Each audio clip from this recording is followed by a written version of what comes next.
what's happening, baby? Good morning. Welcome. Welcome to Monday morning here on the show. The clocks have been set forward here at the radio station, and we're ready to go. That has to be the worst weekend of the year when they set those clocks forward, and you lose that all-precious hour. I know for people who get up early in the morning, it's a drag. It's a drag. I'm mourning that loss of the hour. I'm holding a funeral. I couldn't sleep last night because I'm used to, going to bed at whatever time I usually go to bed. And The Sopranos were on at 9 o'clock last night, and I watched it. Did you watch it? What, The Sopranos? Yes. Oh, absolutely. Yeah, it was good. Yeah. Oh. And, I was almost in mourning because they've announced that there's only 2 more shows just before last night's show. Right. Now there's only 1 left. Yeah. I'm going through withdrawal. Yeah, you're going to have a bad time once that show goes off the air. What are you going to do? What do you do? Is there a methadone for The Sopranos so you don't go cold turkey? They should go 24 hours a day with that show. How many shows were there? It doesn't seem like there Like were many. 16 or something? Not even. No, there's no way. Yeah, they increased it. Well, 13. Maybe it was 13 because it was like 8 last year or something. 13 big episodes. Doesn't seem like 13. We need a job like that, 13 episodes. Why not? And look at it. Everybody talks about it until it comes on again. So cool when, well, now that everybody's seen it, we can talk about it. We were just talking about how cool it was when Richie gets it. Oh, and it comes out of nowhere. You think he's going to get it one way. Right. I wish he'd gotten it the other way, actually. Yeah, but his disposal was what really cracked me up. And the sister's the same as Tony, that was... Yeah. She's trying to have him killed, and then yet... She turns to her brother. Or Junior. He's, 1 minute he's hugging Richie, the next minute he's hugging Tony. That's great. They're all such... And the mother. She's like the worst human being on the planet. She's the best. She's the best character, the mother. You're making me sick. What happened? What did I do? I did everything for my kids. I gave my life to you on a silver platter. I'm a good person. Yeah. What did I ever do to you? Oh, piece of garbage. I can't believe that they show on that show women getting punched square in the jaw. Yeah, that's great. And then the guy sits down and eats dinner. Yeah, what are you looking at? You gonna cry now? Yeah, you couldn't be a crybaby? I don't think so. Great show. Well, now we've reviewed every part of it. I give her credit, though. Her knees never buckled. Nope, she took it. She took it. Jeez. That looked like some punch. It was a weight difference. It came from out of nowhere. Right. And splush. Bam. Different weight class. I don't believe in beating anybody, but she kind of deserved it. Oh, get out of here. I'm joking. Shut up. I'm going to tell you. But you knew he had to snap at some point. You were wondering, how come he hadn't hit her before now? Right. Nobody understands the business better than her, yet still she continues to spend all his money. Right. Hey, anyway, good morning, everybody. Just losing that hour makes me so upset. I don't understand that whole concept of changing the clock. I think there should just be one time. And they should never change it. Well, you know what? I was in Indianapolis this weekend, Howard. Yes. And they don't observe that rule. Really? You don't have to. They don't change the clock. It's Indianapolis and like some part of South Arizona. Is that right? It's so bizarre. What do you mean they don't observe They it? keep their own time. They just keep time. They just keep going. Smart. Like at one point they're in Eastern time, and now they're in Central time. Smart. They just ignore it. Yeah. It's the funniest thing. I want to do that. Well, you could. Well, it's funny because Why don't we do that? on the old news station they tell you, hey, this weekend you're gonna turn back the clocks, and then they go, it's not just a good idea, it's the law. And I'm thinking, who's gonna buck that law? Buck the law. You'll be late every day. It's like the census, they think. There's got to be a sect somewhere here in New York that just doesn't observe it, like some Hasidim or something. Like they won't That's observe. Right, against our religion. We don't believe it's the devil's work. I hate that changing of the clocks. It's so wrong. The time our Lord, our God, has given us. I just can't believe it. Because there's no good time to set the clock ahead. Oh no. No. You're losing no matter what you do. Very upsetting. Well, all our farmers here in New York need that time change. That's right. They got up this morning. They were grateful. Yeah. They need the light to plant. Yeah. What are they growing? Bricks? All right, we got to take a break. We'll start the show right after this. I see a lot of people are on the phone. We have tons to talk about, but I have to begin that in just a moment. Thank you. Let's make you feel at home. Kids, follow me. Say, Baba Booey!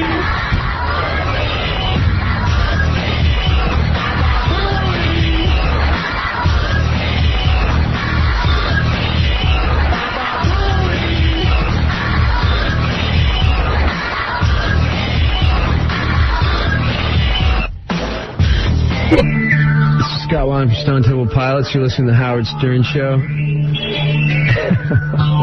So what are you going to say? Whatever you're thinking. I really enjoy the show. It's a lot of fun. I can't think of nothing. This is Scott Weiland, Stone Temple Pilots. However intimidating it was, I had a great time on the Howard Stern Show this morning, even being that it was 7:30 in the morning that I had to get up. Oh, poor baby. 7:30 in the morning? You got to be kidding me, baby. Oh, what's going on here?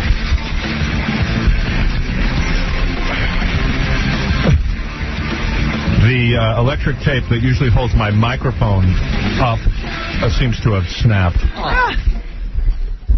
Way to go, guys. That's our engineering department. I guess they use electrical tape. Not real connections. No, it's just laughable. And it's they just never laughable. replaced the electrical tape. Yeah. So, I guess somebody taped the microphone trying to hold it up instead of fixing it. What happened here? I don't know. Scott's coming down. He's coming down to fix it. Oh, he's coming down to look at me? Now he's going to fix it. And we can't answer our phones because somebody forgot to change the clock, so they're on automatic answer. And we called someone. They said, I'll fix it when I come in. Who's that? Oh. But by the time they come in, it'll be fixed. You know what I mean? Well, they continually treat this show like it's not the bread. It's not the bread and butter of this radio station. I know, but everyone always forgets to like change the clocks or whatever. Yeah, it's not. It's because you know what? It doesn't matter to anybody. They get to keep their jobs. See, I'd fire Scott right now. See this tape on my, you see this tape on my microphone? I'd just fire you. I get someone who would, I guarantee the next guy would remember.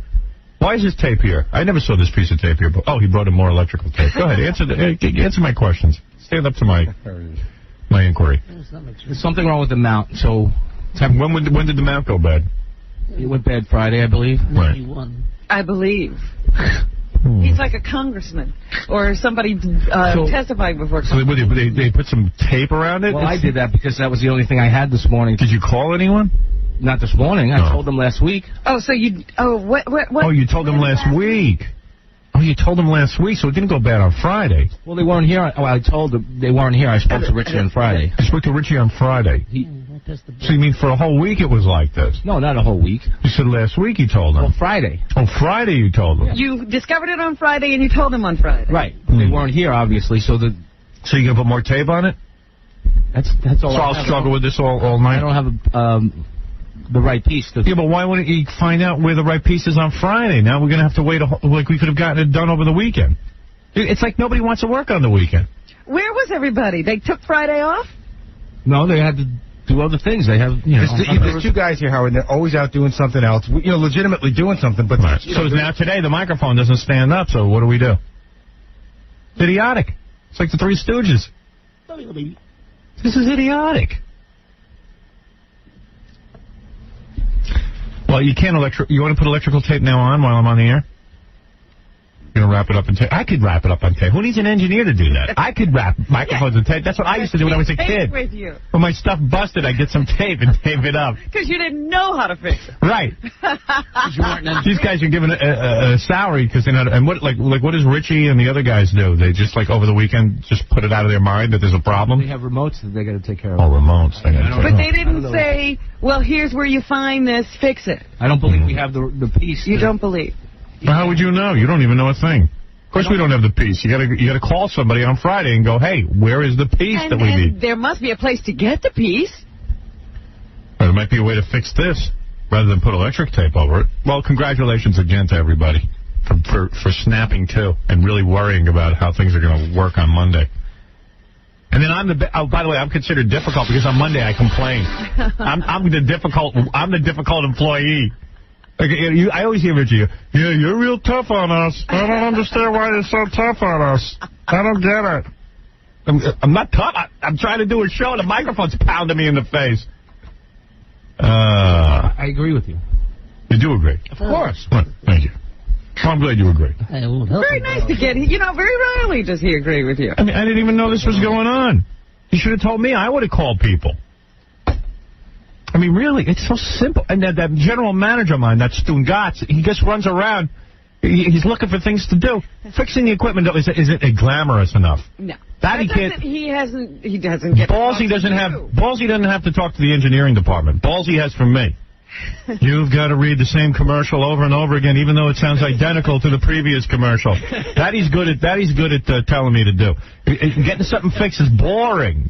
Well, why would you want to be involved in that? Who does he get to talk to? Nobody important. That's Stunat. That's what he is. A moron. Probably saying it wrong. Stunad, whatever. Ooh, who knows? Thank you, Jackie. Thanks for the Italian lesson. Making it up. Yeah, me too.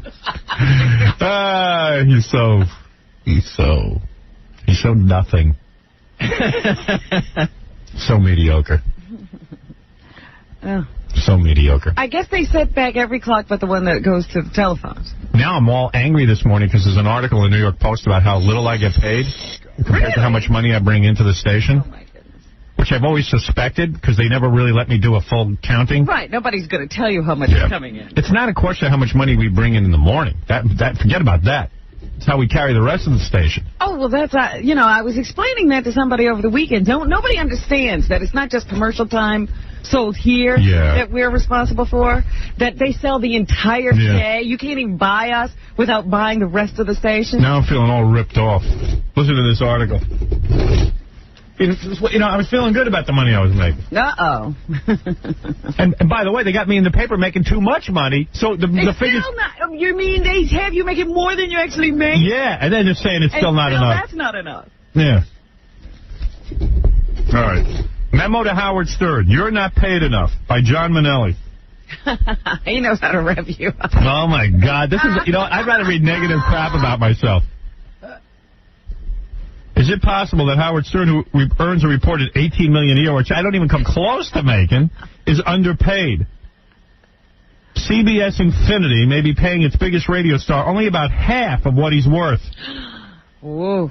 So if they're saying I'm making 18, that means you're supposed to be making 36. According to a Post survey of radio station managers, talent agents, ad agency executives, and radio revenue reports.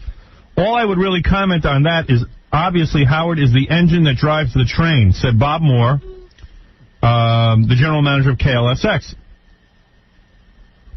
Stern's contract is up for renewal this summer, and as always around this time, he's making noise on the air about quitting radio, presumably to gain more leverage during negotiations. By the way, let me tell you something. I swear on the life of my children, I am not making noise about leaving radio so I can get more money. And you don't do this every time you have a negotiation either. No, I'm telling you, I really don't see what the hell I'm doing getting up so goddamn early in the morning. Life is passing me by. That's all. I swear it has nothing to do with a negotiation. Anyway, we decided to look at just how much Stern pulls in for his employers and discovered that he may in fact be worth much, much more than the 18 that Forbes magazine recently reported as Stern's total take last year. Radio's baddest boy neither confirmed nor denied that figure. I'll deny it right now. I don't make anywhere near that. I don't. I really don't. I'm telling you, I don't make anywhere near that. Jackie says, oh, right. Yes, you do. Make it twice. Like Bayville. His annual income rank was 50th behind golfer Arnold Palmer. Why should Arnold Palmer be making more money than me? He's retired. Right. He's still alive. Just ahead of basketball star Karl Malone. That 18 figure includes not only his salary from the station here in New York, but 6 other CBS stations. Also syndication earnings from 50 other big city affiliates that carry his radio show, his Saturday night CBS TV show, his E-cable show video, and cable revenue from his movie Private Parts, and probably some early development dough from his brand new network TV production, Son of the Beach and Doomsday. All your earnings. That's it. Radio earnings. Yeah. And then you go, by comparison, Rush Limbaugh, whose 1999 activities were basically just his radio show and newsletter, pulled down $22 million, $4 million more than Stern. Oh my and he don't even have half the audience I have. Don't forget, we're on a morning drive. He's on midday. I know. You don't have to tell me. I know. Stern is believed to have signed his last CBS Infinity radio contract 4 years ago. But neither his agent, Don Buchwald, I got plenty to talk about with him. You know what? That's what I was just thinking. Maybe he's not doing a good job. I'm starting to wonder. No, he's good. I know he's good. Well, how'd this happen? I don't know. I don't know how this happened. I think I'm getting bamboozled. Absolutely. I'm feeling like I have nothing to show for this. Now, don't say you have nothing to show. But I mean, I'm telling you, it's not impressive. Nobody should be making more money than you in radio. Right. That's the point. I should be the guy. Paul Harvey? Not anybody. Paul Harvey makes $800 million a year. What if Mel seen this? Because I used to say to them, hey, how much money do you guys charge for the rest of the day that, has no ratings? You can't know that. Why? Because they don't charge anything. You have to buy this show. Right. A 1-minute commercial on Stern's show, the hottest ticket in town, can fetch up to $7,000, according to a competing station manager. In Los Angeles, KLSX virtually drops off the ratings chart when Stern's show ends, and yet it recently became the nation's 10th highest grossing station, nearly doubling its take in just 2 years. How'd they do that? I don't know. I got a lot of questions. And I know, I know if I sign another deal, it's going to be like this long, drawn-out contract where everyone's yelling at me and hates me and blah, blah, blah. Telling you you're asking for too much. Why can't everyone just come up to me and say, look, here's the bottom line. Here's what we're making. We want you to share in it. You've been a good employee. Well, you look at, we were talking about this earlier in the year, Les Moonves, his contract wasn't even up. Right. And they went to him and said, look, we want to throw out that contract and give you a whole new contract. Yeah, let me tell you something. Gary saw Les Moonves out in, if Les Moonves left this company tomorrow, nobody cares. Nobody would care. Nothing would change. The goddamn programming isn't even that great. They just stopped talking to Les Moonves. Les Moonves needs CBS. I just watched Falcone. I wouldn't be bragging about that. Les Moonves needs CBS. That's the reason people take his call. Right. The microphone is getting away from me. I really don't. What tape? Hey, look, you do this without a microphone. I mean, everyone's carrying on with Les Moonves, giving him stock options, giving him money. How much are they paying him for doing nothing, for generating zero income? It's a joke. Sitting there and letting people bring ideas to him. He doesn't do anything. But say, oh, I like that idea. Oh, I don't like that idea. Les should make less. That's why his name is Les. There you go.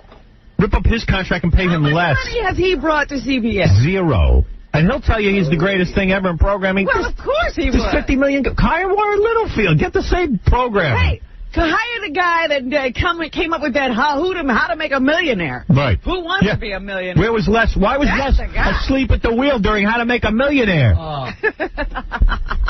Where was he then? Or even How to Marry a Millionaire? Whatever with the millions. Oh, but Mel sits there, those two apart. Now Mel's best buddy is Les Moonves. It still should be me. I have Eye of the Tiger.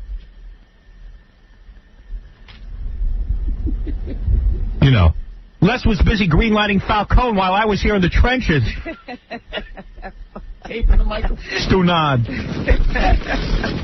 I'm not afraid of him. Everybody walks around here quaking in their boots with Les Moonves. I could care less. It's like the Pope is coming. He's got the Pope. Give me Les Moonves' job. I guarantee I can do just as good a job. I guarantee it. Let's see. 50 guys from the Dick Clark production and everyone else are going to come to me every year and say, present me with that. Here are the shows that we want to produce, and I'll pick the shows. Flip a coin. He ever sat there and said, you know what kind of show I'm looking for? He never said that. No. Oh. He never said that. Of course not. Got nothing to say when it comes to that. Well, Les, what kind of show would you like? I don't know. What you got? I'm not a writer. Well, you're not a writer? Well, do you have any thoughts on it? No. I'm busy at the Indianapolis with the top 4. Having a big party. Everybody with the parties. Keep partying while Rome burns, baby. Get in here and fix Brian Gumbel. $5 million for that piece of garbage. You know what I'm saying? Yeah, look, they're happy that Gumbel is working. And for a while, he was collecting that $5 million and doing absolutely nothing. Oh. He didn't even have a show. Oh, no, he was doing something. No. He was busy with the white girlfriend. Oh, he was. What are you talking about? Being with the girl. Right. Oh. He needed the $5 million to have the white girlfriend. How's he going to romance her? I see. What do you mean he was doing nothing? This is great. Yeah. Keep funding these non-producers. Les Moonves should be paid $100,000 a year for what he does. I'm underpaid. oh, am I angry now after reading John Manelli's article in the Post. I'm so angry. Does he say anything else? I mean, we hardly got... I can't read any further than that. That's it. I can't read any further than that. I'm going to have to call my agent today and say, what happened to me? They never once, with all this CBS and buy, and then the other day... They never invited you when they're, getting all, it's like they're having these big things where they go to the stock market. You should be there. Stock options. Where's my payday? Getting a part of that. Why am I not brought into the company the same way? Why am I not considered important? If this was an internet company, they would have given me a whole bunch of stock to perform. I don't want to listen. I'm not saying I don't make a good living, but when you see what they're making versus what I'm making, you start to wonder. And on top of that, this weekend I lost an hour. I didn't gain. All you do is lose. I keep losing. I don't win. And it even says in the article... Why do they have to be me? Bring that article. Wait, let me get that article. This article is the greatest article ever. Wait a second. Someone fix that out of the garbage. It even says, the Post conservatively calculated... This is a conservative estimate. Yeah, from station revenue reports that Stern's paycheck from just 4 of the CBS Infinity-owned radio stations, New York, Los Angeles, Washington, Chicago... My salary should have been $21 million last year by 1999 standards. And that would have just been rated. Just from the 4 stations, the amount alone is $3 million more than what Forbes says he's grossed from absolutely everything he does for a living, all the rest of radio, TV, cable, movies, home video, you name it. No wonder they love me around here. You're a bargain. They even say, assuming generous salaries for Stern sidekicks Robin Corbett, Fred Norris, Jackie Mullen, Gary Dell'Abate, 30% of the remainder was assumed. Wait a minute, In other words, you should be making more. I said you're right. I'm as angry as you are. Well, Jackie shouldn't, though. They don't realize what he gets. Yeah, you were angry already. The only one who's overpaid. I want more of the Beatles and radio. I see that article every day, one that didn't even Right. Jackie writes that. Jackie called John Manelli and told him to put it in the paper. You didn't hear it from me. I ghost wrote it. Yeah. All right, Fred. All right. Yeah, but you have to wonder. When I read about Les Moonves, I was like, what is this? Well, Johnny come lately. Yeah. He joins the company and gets everything. And believe me, Mel, you don't need Les Moonves. There's a million of these guys running around with a nice suit. It's like stocks. You could put a monkey in that position. Yeah. And he'd do as well. Right. No offense. And I like Les. Yeah, Les is a nice guy. But there's a million Les's running around Hollywood. Put Vinny Favali told me just the other day how he could do Les's job better than Les. I heard that. Yeah. Probably could. I think Mitch Semmel said it, too. I think Vinny just leaped at the button. Right. No, I didn't. He's on the phone. Right. Don't be serious. I swear I didn't say. I like Les. I don't have anything against Les. Although he seems to blow off every idea that every other network buys. Because, yeah, well, of course, because how could a radio guy know anything about the television world? It's impossible to figure that world out. Oh, man. Get out of here with that millionaire garbage. Yeah. I said to him, why don't we do like a stupid game show to give away like $1 million? Oh, that's stupid. Who's going to... In prime time, they never put a game show. Maybe one. Young people don't want to see that. Yeah, young people don't want to watch games. Question.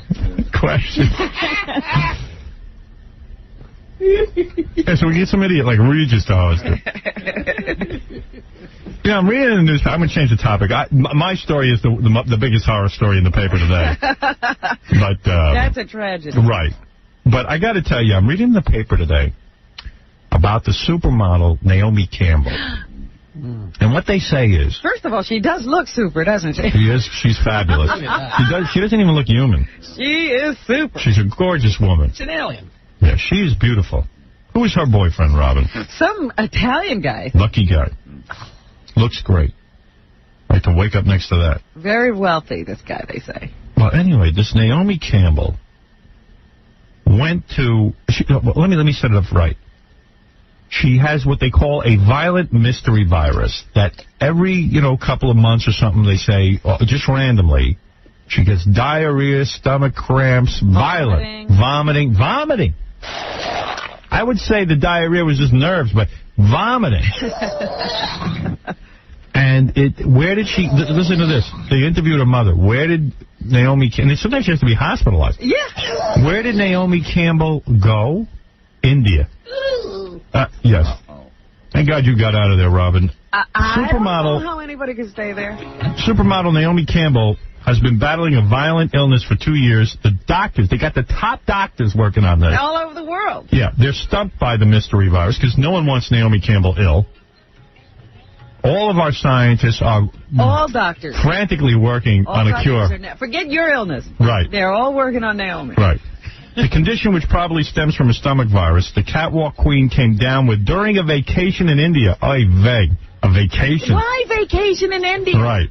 Strikes at randomly and with debilitating symptoms. When it hits her, she is left really low. Now, the reason I bring this up is if anybody's thinking, I don't go to any countries. I love this country. You don't see me coming down with violent stomach cramps. You don't have anything. No? No mystery illnesses. No. When it hits her, she's left really low and a lot of pain. It's terrible. The worst attack came last month in Paris where the 29-year-old stunner, and she should stop aging, 29-year-old stunner was rushed to the American hospital. Meanwhile, the mom is blabbing all over the place about this. Naomi called me. There's an article from the mother. Yeah. Mommy, I don't feel very well. The next thing I knew, Naomi's boyfriend was on the phone telling me to get to the hospital quickly. The girl burns up with fever. She has terrible diarrhea and vomiting. It's sudden and violent. Like, that's what you want your mother to be telling the newspapers. Yeah. Like, maybe she wanted to keep this to herself. That she's ill. Like she gets diarrhea. Yeah. The mother really thinking of the girl's career. But that's another story. In the paper that she wants to have a baby, but that her travel schedule keeps her body clock so messed up, it'll be difficult for her to conceive. I was making a joke before when I said, you know, I was talking about daylight savings time. And I was talking about losing an hour. Mm-hmm. I don't like losing an hour. I never have liked it. I never have liked losing in any form. No one does. And I joked where I said, you know, there's got to be some sort of sect like Hasidim or something that probably ignore this hour loss. Yeah. Because they don't like it or it's anti-God or something. So Benji went on the internet, looked this up. This is from 1980, the Washington Post. Listen to this. The clocks will jump ahead an hour on August 2nd when Israel belatedly goes on to summer daylight savings time. But in the ancient quarter of Mea Shearim, the Hasidic Jews say time will stand still. I'm not making this up. I was joking. I had no idea. The Hasidic Jews tried to stop daylight savings time. We're holding back the clock. That's right.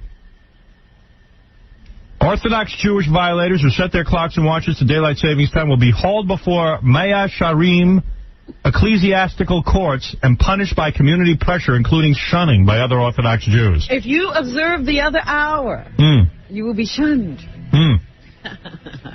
The reason for this is they want the sales in the stores to last an hour longer. They don't want to lose. They don't want to lose. The government was so, thrown by this. They've balked at imposing summer daylight savings time because the Jews complained it would interfere with morning prayers and lead to widespread desecration of the Sabbath. Chief Rabbi Shlomo Green warned that movie theaters would not give up 2 shows on Saturday night. Oh, stop it. Yeah, meaning that the first show would necessarily begin before the Sabbath ended at sundown. He also said that buses and kiosks would begin operating while the sun was out. So I wasn't kidding when I said that daylight savings time, there's always somebody who's against something. Yes. For some reason that you never could think of. But is Israel still doing that? That was 1980. I think they went along with it. I don't know. Robin, a man called us the other day and said, you know, Howard, you're always having women down here being evaluated. Women call us up and say they're great looking, and then I bring in a panel of men. Right. He said, I would like to be evaluated by Robin and some of the women who work there. A panel of women. That's right. So Vladimir. Vladimir is here. He will be evaluated next. Oh, boy. I'm not bringing him just yet. Also, we are going to be talking to a man who is a genius. What did he do? He's an inventor. And he created a Viagra for women, a cream that they could rub on their eyes. You keep looking for this. Yeah. And we're going to talk to this guy. We had another guy who's claimed to have a cream, but that didn't turn out to be quite right. And if that wasn't enough, David Arquette's going to stop by. Oh, now he can come every time he has something to promote. Well, yeah, why not? Why, that's when he should come. He was being a holdout before. Mr. Courtney Cox, David Arquette will be here, who married Courtney Cox in a shocking ceremony. Shocking? Yeah, it shocked everyone that he got her. That he got her. Right. Still don't believe No one even believes he's really married to her. You think it's all ruse? I think it's a goof. Right. Joke's over. Right. Time to tell us all it's April Fool's. Finally, one phone call, then I'll take a break, and then we'll get to the guy who wants to be evaluated. Chris, go ahead. What's up? Yeah, hi. Every Tuesday we have a party, Son of a Beach party. Oh. And we have beach chairs, and sit and watch it. And we're just wondering what the theme is this week. I wish the show was on at 10 o'clock instead of 10:30. Yeah. But nevertheless, it's on Tuesday night at 10:30. The theme this week is great. It's this is a great episode called Love Native American Style. And it takes place on an Indian reservation. We learned that Notch, the head lifeguard, is part of the Kahone tribe. The Cajones, led by Chief Pokemon. And Notch, believe it or not, wants to prevent the reservation from selling the land to a casino. And it's wild. And Notch is a traditionalist. Yes. Yeah, I'm trying to think what the B story is on this one. I can't even remember. Isn't this the one where the girls, what's his name? Oh, the stripper. Yeah. The German guy needs extra money. Yeah, wait, you'll see. It's great. It's great. We had the first week we had clams. Yes. When we watched the show, and then last week we had smoothies with St. John's worts in them. Yes. So we're wondering what should we eat this week while we're watching? Well, I would say either a Native American like buffalo. Oh, buffalo wings. Or just drink a lot. Be like a bunch of drunken Indians. Okay. All right. It's great, man. We love it. Yeah, a lot of drinking should go on. We love it in San Diego. I don't know if you recognize this gentleman's voice. This is John Manelli, the author of the New York Post article. I didn't know he had some beach parties. Yeah, just drink and cook a snake. and make rubber tom-toms. Thank you. You'll enjoy this show. It's very funny this week. What are those trinkets they sell on the side of the road?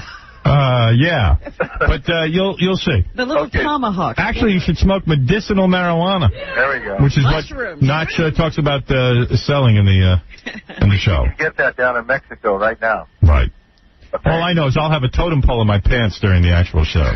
Okay. Smoking the peace pipe. All right, good luck. Thanks. That's a fun thing to do, to have a Son of the Beach party. We had one over at my apartment, Robin, as you remember. Yes. And we had a good time. All right. Yes, in fact, so far, we had a party to every one of the shows that has aired so far. I know. James, you're on the air. Hey, good morning, Howard. I can barely hear you, James. I apologize. Good morning. Yes. All right. 22 years old. I'm a tennis instructor and college student, and I got a 14-year-old student for tennis. And for about the past month now, we've kind of had an affair. She seduced me. She's a beautiful Puerto Rican girl. She looks a lot older than, 14. I can't believe it. Not that you're seducing a 14-year-old, that you have a Puerto Rican tennis player. I never saw one of those. Usually, No, she seduced him. Oh, she seduced him, right. Yeah, that's right. You really did. Yeah, you know what? She was good looking. That's right. All she had to do was be female and good looking. Sneeze. Every time we were practicing, she'd always bend over. She'd wear a roll of short skirts, and I'd always see, her panties, and it just got way out of hand. Isn't that the tennis outfit? Yeah, I mean, how is that her seducing you? I understand, but she did it. So what are you saying to me? You're in love with her? Or not? I am in love with her. Right. She's 14 years old. She doesn't know anything. You're just attracted to her because she's hot. She has beautiful lips, beautiful breasts. Have you done her? Oh, yeah. Excuse me? Yeah, he's been doing her. Yeah? Yeah, I did her. It all started, she started getting night sessions so it could be more private. There's only a few people there. You better hope her parents don't find out. They'll kill you. She called me into the shower screaming once, and she was naked and she was crying. And I put a towel on her. I didn't want this to happen at first. Get out of here. What is she naked and crying for in the shower? She was saying that her parents put too much pressure on her, and they have high expectations. This will relax her. Can I have something that might relax you? That's right. I didn't do anything at that time. Right. A healing stick. I got a feeling you're in big trouble. It's at the point now where she says if I can't stay over your house on weekends, I'm going to have to tell my mother. She doesn't have a dad. Oh, so she's pressuring you, huh? she's not pressuring me. I do love her. This girl has changed my life. It's not that I couldn't get other women. It's just we have a spiritual bond.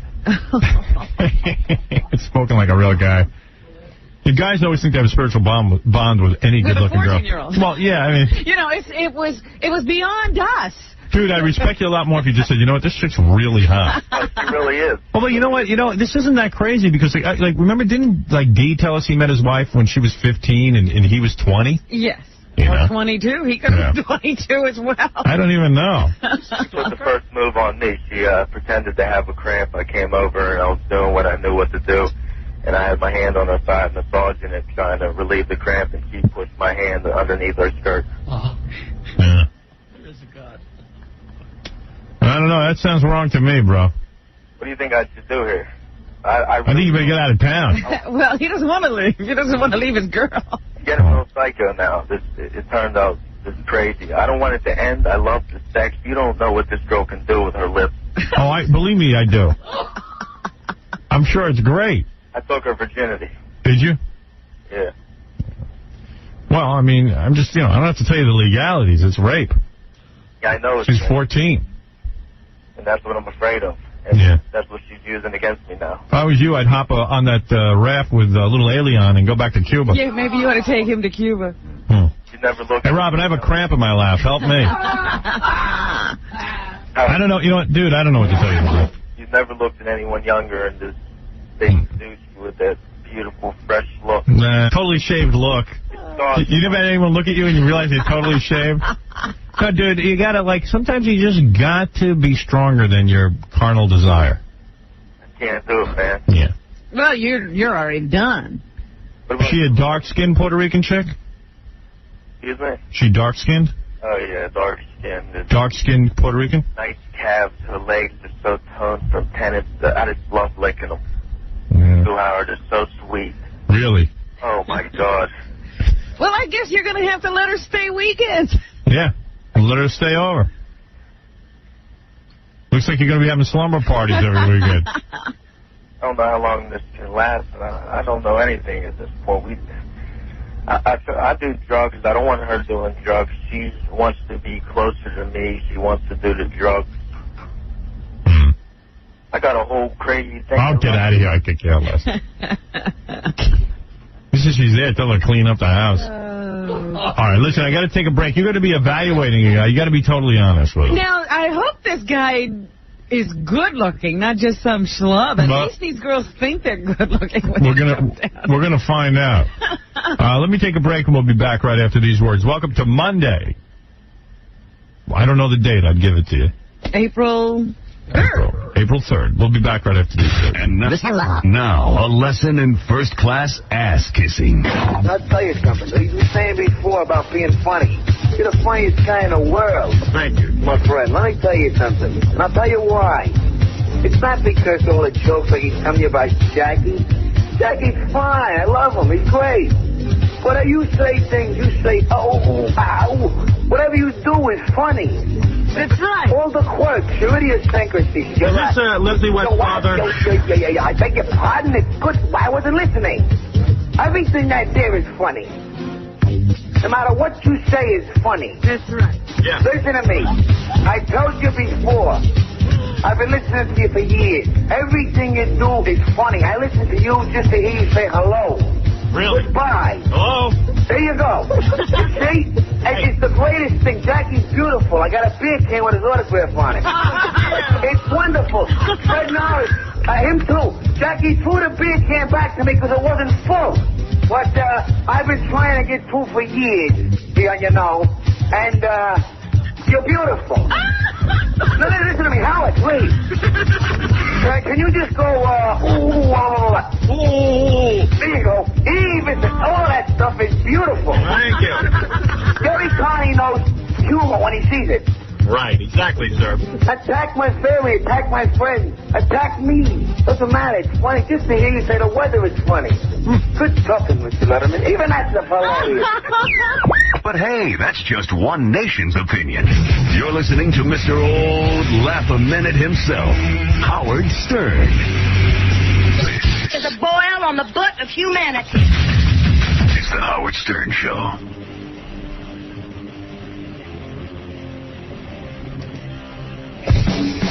every once in a while, you get a guy calling in who says he wants to be evaluated. I think that's a brave thing to be. This guy's name is Vladimir, Robin. Vladimir. And the reason he is Vladimir is... Oh, here's Vladimir walking in. Tell Vladimir to go back out. Vladimir, hi. Hi. How are you? Vladimir, you are what, Puerto Rican? Yes, I am. Yes, and you were named Vladimir. Why? What is it? It's an unusual name, Vladimir. Yes, it's spelled Gladymir. Right, and why were you named Vladimir? Is there a story there? Well, I think it goes back to my grandfather. Your grandfather? Yeah. His grandfather?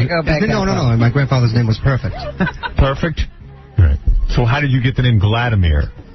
He's dead. I don't know. No, the way you got the name Vladimir is that he was a fan of vampire movies. That's right. Yeah. Holy mackerel. No, Howard knows more than me. Did you know his grandfather? Vladimir, did you make up that story? You don't know your own story? No, that was a true story. I read your notes that your grandfather was a fan of Vladimir, but he named you Vladimir. That's right. Because he didn't know how to spell it. That's right. Oy, this guy's a disaster. Sitting on my panel this morning is Robin Quivers.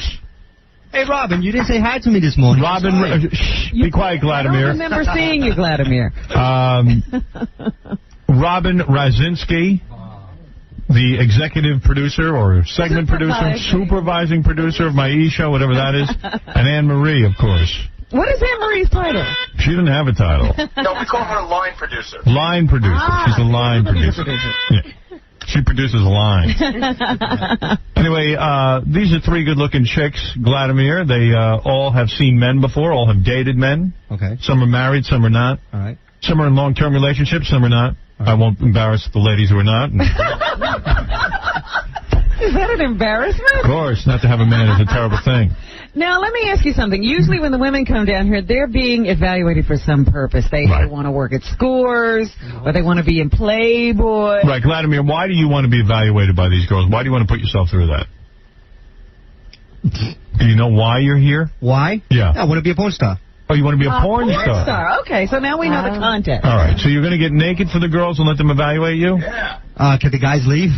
Please, we can't leave. We're doing a show. You're going to turn on the guys so much they won't be able to handle it? Don't worry, bro. It's going to be kind of gay for me to get naked in front of these guys. You ever been in a locker room? Don't most porn stars... Never been in a locker room, no. Yeah, but don't most porn stars start out in gay porn? No, hey, Robin, please.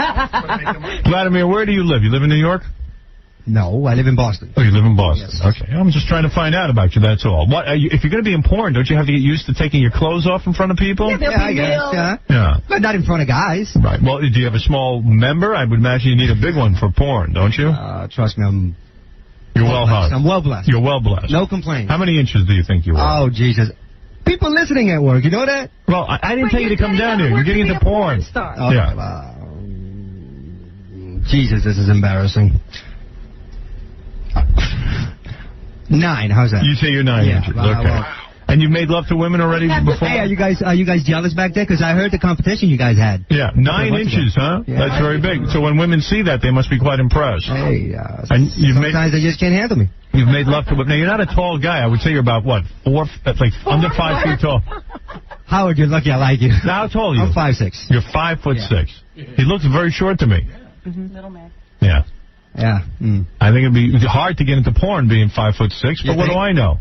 You think? I have no idea what the requirements are. I don't know. Does anybody here look at a lot of porn? Would they know what it is? I look at a lot of porn. I don't see any guy 5'6". This guy's very short.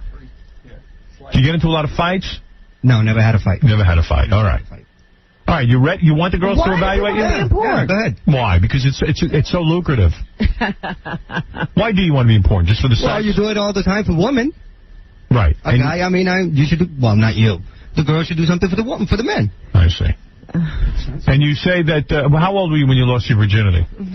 You really want to know? Yeah. I was 13, the girl was 23. 23, so you're quite a sexually active guy. Hey, I'll tell you one thing, she was mute. Right. She didn't say anything, but she said a couple of words. You made love to a mute? Yes. Wow. Yes. And you, do you really want to know the truth?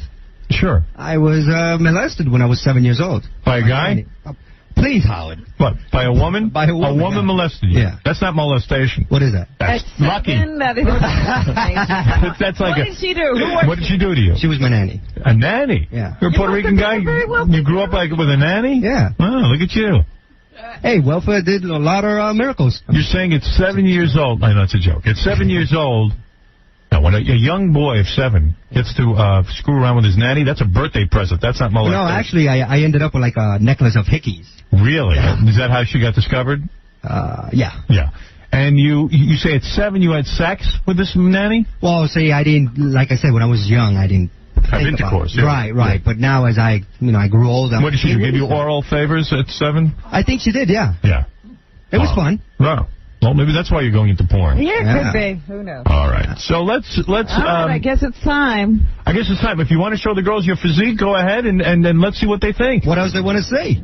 Well, dude. Come on, you see what the girls do when they come down here. You wanted to be evaluated like so the what do you want me to do, dance for you girls or something?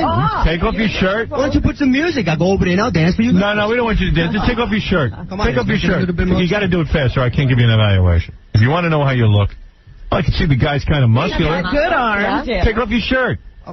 Take it off. You want to be a porno star. He's going to make you beg. Yeah, I mean, I don't care. Why don't you beg?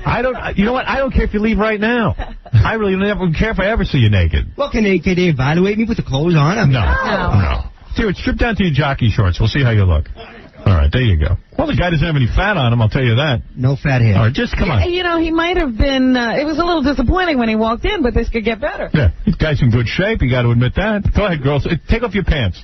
Also my pants? Yeah. Take them off. Oh, come on. Pull your pants down. You want to be the same. I think Howard is the one who wants to see me. Dude, you can leave right now. You're real annoying. You have to be evaluated like you the women on this show. You want to be in porn, this is it. You're in porn right now. That's right. you just got involved. Oh, look at those boxers. I know. Big old boxers yours. Can't you get some sexy underwear? You want to be in porn? Get the big old boxing briefs? Hey, Howard, these are nice. I made love to a lot of women with these boxes, all right? I'm sure you did. Yeah, girls, what are you thinking? He's doing better now that he's... Come on, take it all off. You're hot. Just take. Yeah, then let's see that 9 inches. Let's see what you're packing. He has to wear boxers. He needs a lot of... He probably doesn't fit into regular underwear if he's 9 inches. Anne-Marie is drooling. I mean, you haven't taken your eyes off this gentleman. Well, maybe this guy's got something. I don't know. The way you girls are looking at him. You know, he got better when he started to disrobe. Right. All right, let's see. I can't believe this. What can't you believe? You're getting what you wanted. I can see you got a lot doing in your shorts, buddy. You do have 9 inches. Yeah, look at that. Pull off your shorts so the girls can see. Wow. Let them see your butt and everything. Let them see your butt and everything. Come on. Hurry up. Come on. Come on. All right, I won't look. I ain't going to look. Go ahead. Come on. Take them off. He's not going to do it. No, Howard, I don't think so. Why? You're going to be... You want to be in porno. Let the girls see what you got. Anne-Marie wants it. No, a married woman, you know. I have respect for the lady. Give him a quick flash. Give him a quick flash. And turn around and let him see your butt, too, and I'll give you the evaluation. Howard, I'm not going to have the whole 9 inches right now. Go ahead. Go ahead. You really want me to look? Yeah. Oh, come on. Quick. Do it quick. Come on. What? Is he a woman? I think he's a woman. You don't even have... Are you shaved? What is that? You look like a girl down there. No. Take your pants off. No! What was that? A piece of fish in there. The hell was that one? What? I really don't know what that was. I don't know. All right, Robin Quivers, let's go to the evaluation. What do you think of Vladimir? On a scale of 1 to 10... Come on, Robin, be nice. I would give him about a 7. A 7? Thank you. You think he's a good-looking guy? I think that, yeah, like I said, he got better when he started to take off his clothes. He's got, he's no body fat. He's got some definition. He could use a little more working out. Would you make love to Well, the this last gentleman? time I worked out was a year ago, so... Well, yeah, you really could use it. Really? He could use more working out? Yes, because if he really wants to accentuate what he has, I mean, he's a short guy. Right. So if he wants really something to sell, he'd better have the best body he possibly can. Well, I've been working out. I don't look half as good as him. Well, you're not looking to go into porn. Yeah, it's true. Robin Razinski, what do you think of Vladimir? Well, I'd agree with Robin Quivers, although I don't know that I'd give him a 7 because maybe my scale is... I don't think you'd get a 6. I'd give you a 6. 6? Thank you. That's pretty good. I think that you could work out more. You could be a little more defined. Really? And And Are you surprised, Howard? Yeah, I think his legs are no good. What is that look? Oh, Howard, let me see you. No, I'm telling you, I think you look good. I don't think you look bad. The chicks are talking about your physique. I wish my physique was as good as that. Yeah, but nobody's going to pay to see that. Right. So what are you saying? To see something else. His legs aren't good looking, Robin? no, he's got thin legs. His thin legs. His thin legs. He's got a really nice smile. Yeah. Thank you. But I don't know what was going on under those shorts. Yeah. Why are you shaved? I don't want to go into it. Why? Go into it. Why? The girl that I was this something? Yeah, whatever. What happened? Was she? No diseases here. Trust me. Really? The girl that you're with insisted that you be shaved? Yeah. What was it? A sex play? You guys were? Yeah, something okay. like that. Well, Vladimir claimed that he was better looking than all the men on the show. Is that true? So. Are you better looking than all? No. Oh, come on. No. Not facially. No. No, you have an ugly face. Robin, who on the show is better looking than Vladimir? Everybody. Everyone is. Yeah. Hey, this guy's a handsome guy, right here. KC, right? He's a beautiful guy. Right. You're okay. Yeah, you see, but everybody's cute, nice looking because you guys work together, you know? No. They're better looking than you. You think? Yeah. Oh, man, then you're ugly. Scary. You're kind of scary looking. You are. Howard, you ain't Mr. Better looking than you, according to the girls. I might not. You know, that works in porn. Usually the guys aren't that good looking. Right, yeah. Maybe you have a face for porn. All right, let me go to Anne-Marie. You've received so far a 7 and a 6. Anne-Marie? I'm going to go with a 6 as well. Really? You're not that attracted to him? He loses a point because he wants to get into porn. Well, don't even evaluate that. Okay, Just evaluate his appearance. Well, I'll still keep it a 6. A 6? Yeah, but I think hey, look, you have a nice body, but your legs could be a little bit more beefed up. Do you, would you make love to a man that looked like this? Yes. I don't know.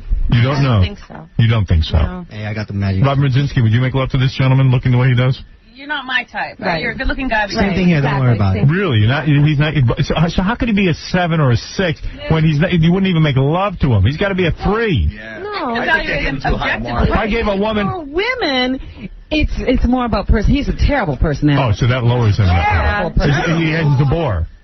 He's a bore. He's a bore? Yeah, you are a bore. How did you figure? You're never going to understand why you are, but trust me, you are. You're noisy, and you're not a lot. You ask you a question, and you got to you answer everything with a question, and trust me, girls don't like your type of personality. But you've done well here. You've gotten a 7, a 6, and a 6, and that's not bad. So go home and work out, and I understand maybe they'll call. You pick up girls on the internet mostly. Is that true? Yeah. I can see why. Bad experiences. Oh, come on. Robin, come on, be nice to me. I was going to buy you a book. They ran out of them, that's why. No, but you pick up girls on the internet, and all of them are fat, ugly chicks? Oh, my God. I've had stories for you. Really? Bad girls. Oh, bad. So why would if he's so good looking and he had a good personality, why would he have to use the internet? Well, he doesn't have an answer for that. Let's not put the gentleman on the spot. Yeah, you can put me on the spot. That's good. All right. Vladimir, thank you. This is your evaluation. A 7, a 6, and a 6 is a 6 and 3/4. Okay? So there you go. Thank you very much. All right. Congratulations, Vladimir. There he goes, Vladimir, everybody. All right. Well, that's our first evaluation of a guy. Could he be in porno, ladies? No. No. What about gay porno? I think he could be in gay porno. I do. Yeah, gay porn for sure. Absolutely, you can get into gay porno. You know what he looks like? Come on, Howard. Who does he look like? That little Latin dancing midget. Who? Who is that? Oh, yeah. You gotta look at him. I don't know his name. Who is that? Yeah. Who's that? That's who she says you look like. I don't know who that is. Yeah, no one does, believe me. No, only you and KC. All right, Vladimir. Glad he's leaving. His grandfather knew how to pick a name. Well, we've got to take a break. When we come back, I'll get to all the phone calls. We have Vladimir's still getting dressed. At least we're all still watching him get dressed. He must have a decent enough body for that. Right. You guys seem hypnotized by his getting dressed. Fidel Castro, you're on the air. Go ahead. Yes, Fidel Castro. Fidel Castro, are you there? He is gone. Let's go to Tom. Tom, you're on the air. I've got a question to ask you. Yeah, please talk up. It's very difficult to hear you. Hey, how's that? That's much better. Recently got my lady into watching Howard Stern. She Now Loves You, Used to Hate You. And we've been watching these shows. She thinks Cindy Margolis is better than Angelica Bridges, and I wanted to get your take on it. I don't know who Angelica Bridges is. Oh, the girl from Baywatch. Maybe I'm getting the name wrong. I don't know. I don't remember. Oh, hey, instead of calling your wiener Herman the One-Eyed German, name it Stu the One-Eyed Jew. Thank you. F. John, that's Stick Boy. Okay, thank you. Angry guy. Wow. There go the girls. What an evaluation. That guy was annoying, wasn't he? Oh. Jeez. God. Just really annoying. Let's go to Sarah. Go ahead, Sarah. No Sarah. Let's go to Marco. Marco? No Marco. No, it's Bobo. Oh, Bobo. Hi, Bobo. How you guys doing? I got 3 good questions for you this morning. Go ahead, quickly. Okay, I think Robin's bizarre behavior is starting to surface again, Howard. Just what happened Friday that she didn't do the horns twisted? She didn't want to do the news. Right. What happened with that? She had a tough day. What happened Friday, Robin? Have you had time to reflect? I've just got a little sensitive, I guess. Right. She got sensitive and refused to do the news. Didn't Jackie say something to her? Yes. Did you have it rough or something? Yes, Jackie said something and then I said something. Will she be doing the news today? Robin, what about today? Will you be doing the news? I will try. I will attempt to do the news. Hey, Howard. Yeah. Didn't she recently fly to England with Mr. X for the weekend? I do not know Sherlock Holmes Museum or something? That was a year ago. Oh, a year ago? Yeah, more than a year ago. You flew with Mr. X to England on a weekend? On a weekend? Yeah, for his birthday. Wow. That was wacky. Well, you're a good girlfriend. That was wacky? I don't know. I thought it was for a weekend? That is wacky. You know, that is wacky. Why would you do that? Careful. Did you have a good time? It was fun? Yeah. It was. Yeah, she says it was fun. Howard. Yeah. Did anything happen between you and Letterman that kept you from appearing on the show? Yes. What happened? Well, it's rather complicated. You want me to go into it? Yeah. Okay. Well, okay. Here's what happened. Son of the Beat. I have refused to do these talk shows. I get a call monthly from Letterman and Leno. Right. To come on these shows. And I really have no desire to do them anymore unless I have something to promote. It used to be there was a time in my career that I dropped everything. One time I was on vacation in Florida, I dropped everything to go do the Letterman show. You flew back to New York. I thought it was such a, when I was a kid, when I would watch these talk shows, I thought it was the greatest thing I ever saw to be on a talk show. I remember when you achieved a regular status on the Letterman show, late night, you were so ecstatic. Yeah, I was, and for the life of me, I don't know why. Well, it was an achievement. I suppose. I thought it was so great that I was a regular on Letterman. Right. And I used to appear 4 times a year, 5 times a year, and I realized, and then one day I woke up and I said, what am I doing? Why do I put this pressure on myself to be on Letterman? To do what? Right. To entertain a guy who really doesn't even look like he's having that good a time when I'm on with him. He behaves beautifully for Julia Roberts, who says nothing. Or Drew Barrymore. And then he'll call me up for an hour after I do a show and tell me how brilliant I was.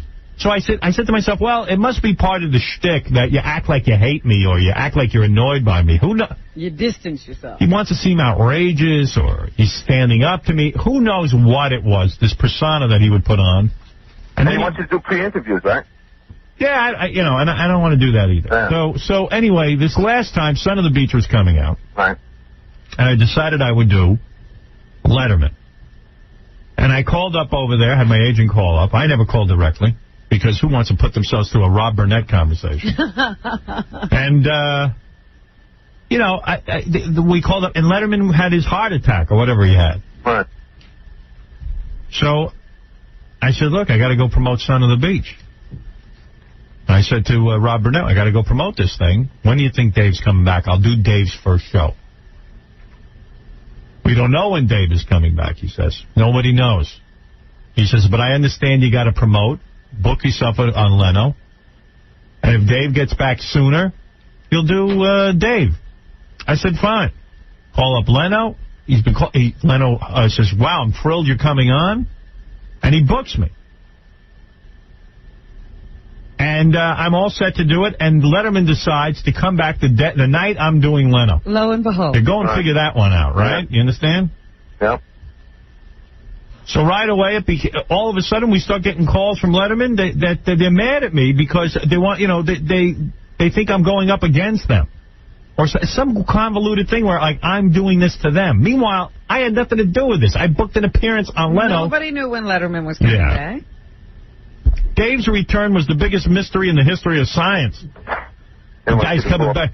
So I don't know. I think there's some sort of Cold War thing going on here now because I don't know. They never ended up calling me to do a second shot on. In other words, with me, you get all uppity. It's like, oh, you did Leno, so now we don't know if we want you. So I you know what? I could care less. So I never ended up doing it. I think they're mad at me. Who knows? Maybe they're not even mad at me. I don't even know who's mad. I could care less who's mad.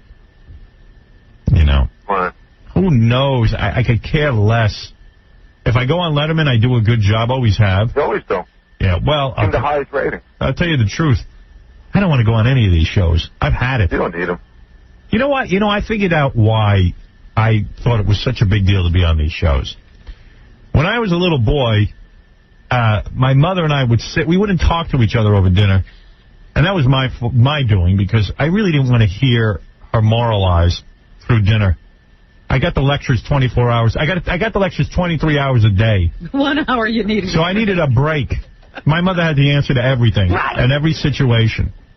Doesn't understand at this point. Nobody wants the answers to life. Please, think before you speak. Yeah. Is she still doing it? Is that what you're saying?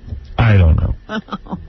Tell you the truth, we don't talk that much that I would know what she does. Oh, dear. So, I mean, we talk. She's my mother. I love her, but I don't need to hear a lecture all the time. Somehow I don't need it. Right. So, I got enough of a lecture going on in my head. So when I was a little kid, instead of sitting and listening to my mother drone on during dinner, I devised a plan where we would eat dinner at 4 o'clock. 4 o'clock in the afternoon I would eat dinner. Lord. That's early. Wow. Well, I would come home from school, I'd want milk and cookies. She didn't want me eating milk and cookies. So I'm starving. Yeah, so I was begging for my dinner. I just want to eat dinner and be left alone. But she insists, she'd say to me, you can't eat dinner at 4 o'clock. You can't eat dinner at 4 o'clock. I said, why not? I'm hungry. All right, you'll eat dinner, but you should wait for your father. All right, I'll eat with you. And I was like,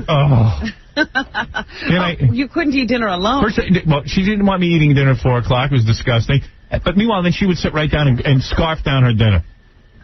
This dinner she would cook all day. Oh, dear. So I devised... Who ate with your father when he got home? Oh, I'll tell you that in a minute. Okay. Oh, that was my father coming home for dinner was like, maybe... I'd rather Frankenstein had walked through the door. Because he'd be angry. He's angry because he had to go to work all day. He's got these two idiots waiting for him at the door. He had his own internal anger and felt very, very, very comfortable taking it out on everyone. Hide it. No, he didn't hide his anger. You better straighten up. Oh. So, God knows what he did. It was like he was plowing fields and picking cotton all day. The way he walked in. Tough job. Yeah. Well, he hated everything about his job. Fingers to the bone. My partners and blah, blah, blah, blah, blah. He just had a whole list of complaints about his day. So, so I figured out that when I was eating dinner, I would wheel the TV around and watch Mike Douglas. The great Mike Douglas, a TV talk show taped out of Philadelphia that was syndicated by Westinghouse. I know everything about the Mike Douglas show because I watched it every day. Yeah, nobody even knew what Westinghouse was, but they made the Mike Douglas and Mike show. Douglas was my salvation because as I ate dinner, my mother would sit next to me and keep quiet, and I would watch Liberace with Mike Douglas. The best thing about Mike Douglas was he had a guest host. Always, for the week. The whole week, and then they brought in other people to interact with Mike and the guest host. And the reason they had a guest host because Mike was like cardboard. He couldn't. This guy had everything written down for him. He was unbelievable. You couldn't find a more milquetoast, mealy-mouthed man than Mike Douglas. Absolutely. But he was my TV companion because my mother would watch it, but she wasn't going to watch cartoons with me. So it was a common ground. And I got to watch, and I'd say, shh, Ma, I got to hear what Mike has to say. Anything anybody had to say was better than what the lecture I would get. The worst talent in the history of show business was better than the lecture I was going to get. Oh, Mike Douglas. Mike Douglas would sing. And this guy really... Every show. The boy in my little girl's life. Mike's hit. Yeah. And I'd watch these shows, and then when someone like Don Rickles would come on... Oh, those were the greatest. Some great... I'd say, my God, look at the joy my mother would say, that's a good guest. He knows how to do shtick and get that going. And she would sit there and praise these people. And I thought, well, to earn my mother's praise, to be superhuman would be to be on a talk show. To have my mother sitting at home watching me on a talk show. She would be proud. She would be proud. Very satisfied. I saw that this was the greatest thing ever. In my mind, if you could do this, then you would earn respect. Right. And there were some people you like to see over and over again. Right. Those were the greatest of the greatest. That's who I wanted to be. And I would put a lot of thought into my talk show appearances. Good. The first time I was on a talk show, I believe it was Charlie Rose had me on. He was doing a Phil Donahue type of show. Or that black guy. Who knows what the show I went on first. But well, the first national show would have been right. But the first national show I ever got, a real big national show, was Letterman. I was working at NBC, and Letterman was a fan, and he put me on, and I was brilliant. How come he don't respect you sometimes? Well, that's his thing. He wants, you see what it is? He wants to be a bad boy, but he can't be a bad boy with all these celebrities he has to ass kiss. Right. So someone like me, he feels he doesn't have to ass kiss. I don't know why. He knows I'll go along with it. But now he's got to respect me because I won't go on there anymore. I'll walk right the hell off. Right, you don't need him. You know, I'm done with that. I'm done with that phase of my life, sitting there trying to win my mother's favor or my father's. I'm past it now. Doesn't matter to me anymore. Well, if you haven't won it by now. Exactly. If I haven't done it by now. It's not possible. And every time I'd be sitting there on that Letterman show, I'd be sitting there and thinking, look at me. I'm trying to impress my mother and father. It doesn't matter. I'd be in the middle of the routine, and I'd be thinking about that. I wonder if they like I'd say to myself, why am I... Look at this. I'm sitting up here with Letterman, who's frowning at every O.J. joke I make. And I'm looking in this audience, a bunch of people I'm trying to please, on somebody else's show. It's like I'm still doing a puppet show in the basement trying to get attention. What? And I would realize the absurdity of it. That if this camera wasn't here beaming into my parents' living room, I wouldn't care. And then it dawned on me, I don't need to do this. So now I'll do it, and believe me, I'll do it well. I know how to do it. Right. But I'll only do it when I got to promote something. Howard, you're the Jackie Robinson of radio, man. Oh, shut up. So silly. Hey, Howard. Yes. I got one more question. Listen. Jackie Robinson. I don't understand what the amount of revenue you bring to the station and your high Arbitron ratings. How come you should have the Taj Mahal of offices? You're Tom. I like Letterman. At CBS, they treat me as a joke. Right. Listen, you think about it. Look at what I've done in my career. I've written books. I got films. Now I got television shows in production. You don't think CBS should have come to me at some point and said, listen, we want to do an all-encompassing deal. We want your production company as part of the family. We want to have a first look at all your television projects. I'm treated as a joke here. Really? I know that. You saw in the newspaper today, they say I make a fraction of the salary I should be making. This is what it says in the paper. I'm not making this up. Right. They're actually saying I'm underpaid. You know. I should walk around and they should herald me like the guy who invented a cure for AIDS. Well, that guy, we don't know who that guy is. They built this company on my hard work. But I am passed over, and people have praised like Les Moonves. Les Moonves now has a big office and, you know, big deal. Shiny new contract. Stock options. If Les died tomorrow, they'd hire a guy in 3 minutes, and if I died tomorrow, they would lose a lot of revenue. But I'm treated as a joke. I went to Les. I pitched him Son of the Beach. Oh, we can't have that, Howard. We can't do that show.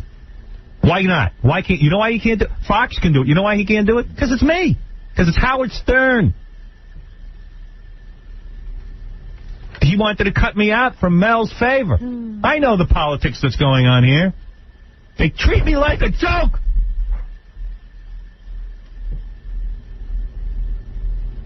No respect, Howard. Nah, it doesn't matter. I've seen the light. The light's sitting right in the middle of my studio. It's big and red. I've seen the light. And it's attached to a very phallic-looking penis symbol. That's all. Hey, Howard. Yes. After rotting carcass of that little rat cat, Timmy, Right. All right? Thank you. Take care. Nice chatting with you. Bye-bye. Boy, that article in the newspaper today riled me up. It should, if it's true. It's true. I think it's true. I'm sure going to find out if it's true. You know, and let me tell you something. There is not a performer in the CBS family, David Letterman, all of them, Brian Gumbel, who would work in a studio like I work in, where the ceiling is so low that the lights French fry you while you talk for 5 hours. No one would be treated this way. No one, You're except like a me. minor. Yeah. You know why? Because I put up with it. Really, if I was a Brian Gumbel type ego, I'd walk out of the studio and say, I'll be back in a month when you guys fix this. But I don't have balls. I'm a pussy. I'm a chump. There, I admit it. Now you know. Now I let my secret out. I'm a chump. I'm a sap. Brian Gumbel got no ratings and he'd walk out. You fixed the studio. I'm not coming back. Gumbel had a TV show that bombed. He had signed a 5-year deal. Oh, please. For $5 million. It's cost the company a fortune. And they would ask him, Bryant, would you do 60 Minutes? Bryant, can we help you? The morning for us? They were still paying him a salary, and they would ask, Bryant, would you like to have a morning show? He's a worthless commodity. He brings in $0, generates zero revenue. Would you please do this show for us? We'd really appreciate it. You know, in baseball, they always start with the younger players. They bring up somebody new. This is Brian Gumbel. I would have thrown him right out of the television business when he quit the Today Show. Wouldn't pay him $5 million. Who do you think's tuning in for Brian Gumbel? Obviously no one. Oh, right. I told the company that. You know what my opening line to every guest that comes in this studio is? Do you know what it is? No, you know the first thing I say to Julia Roberts when she walks in here, or Arnold Schwarzenegger? F you. No, you know what I say? I say, watch out for your head. You're going to bang it on the lights. That's my first words to people. That's my words. Can you believe this? This is what I say to people. Excuse me, watch your head, please. Not welcome. Nothing. I have to suffer that embarrassment every day. Some big star. Watch your head. Careful. Joe Frazier almost killed himself in here. Oh. I don't even want to talk about it. We got so many hazards to overcome when people walk in here. I bonk my head every day. Or everybody stumbles over that step that you can't see. Right. Up to the couch. No, I know I'm a joke. Listen, I know it. I'm a joke. I'm a joke in the company. Everyone laughs behind my back. They swindled me.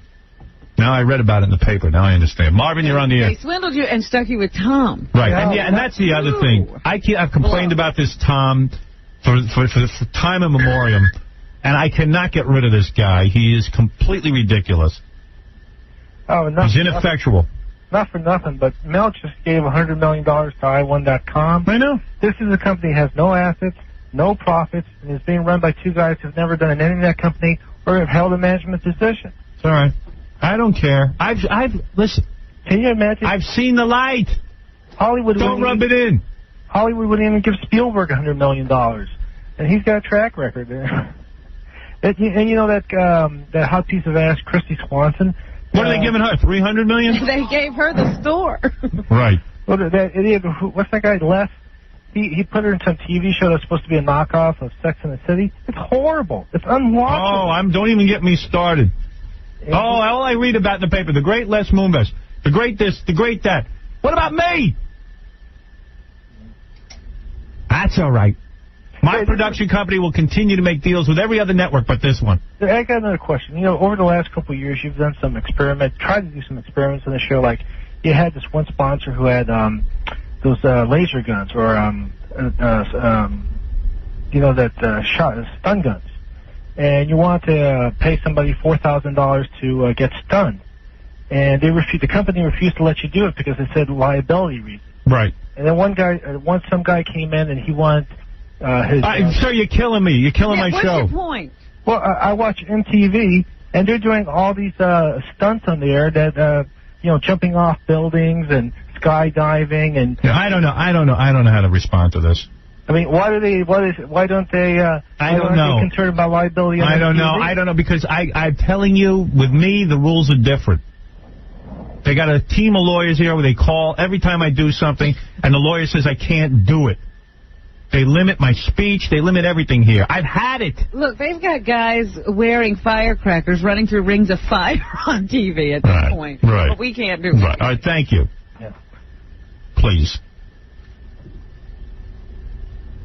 Somehow they figure out it's illegal when we do it. I don't know.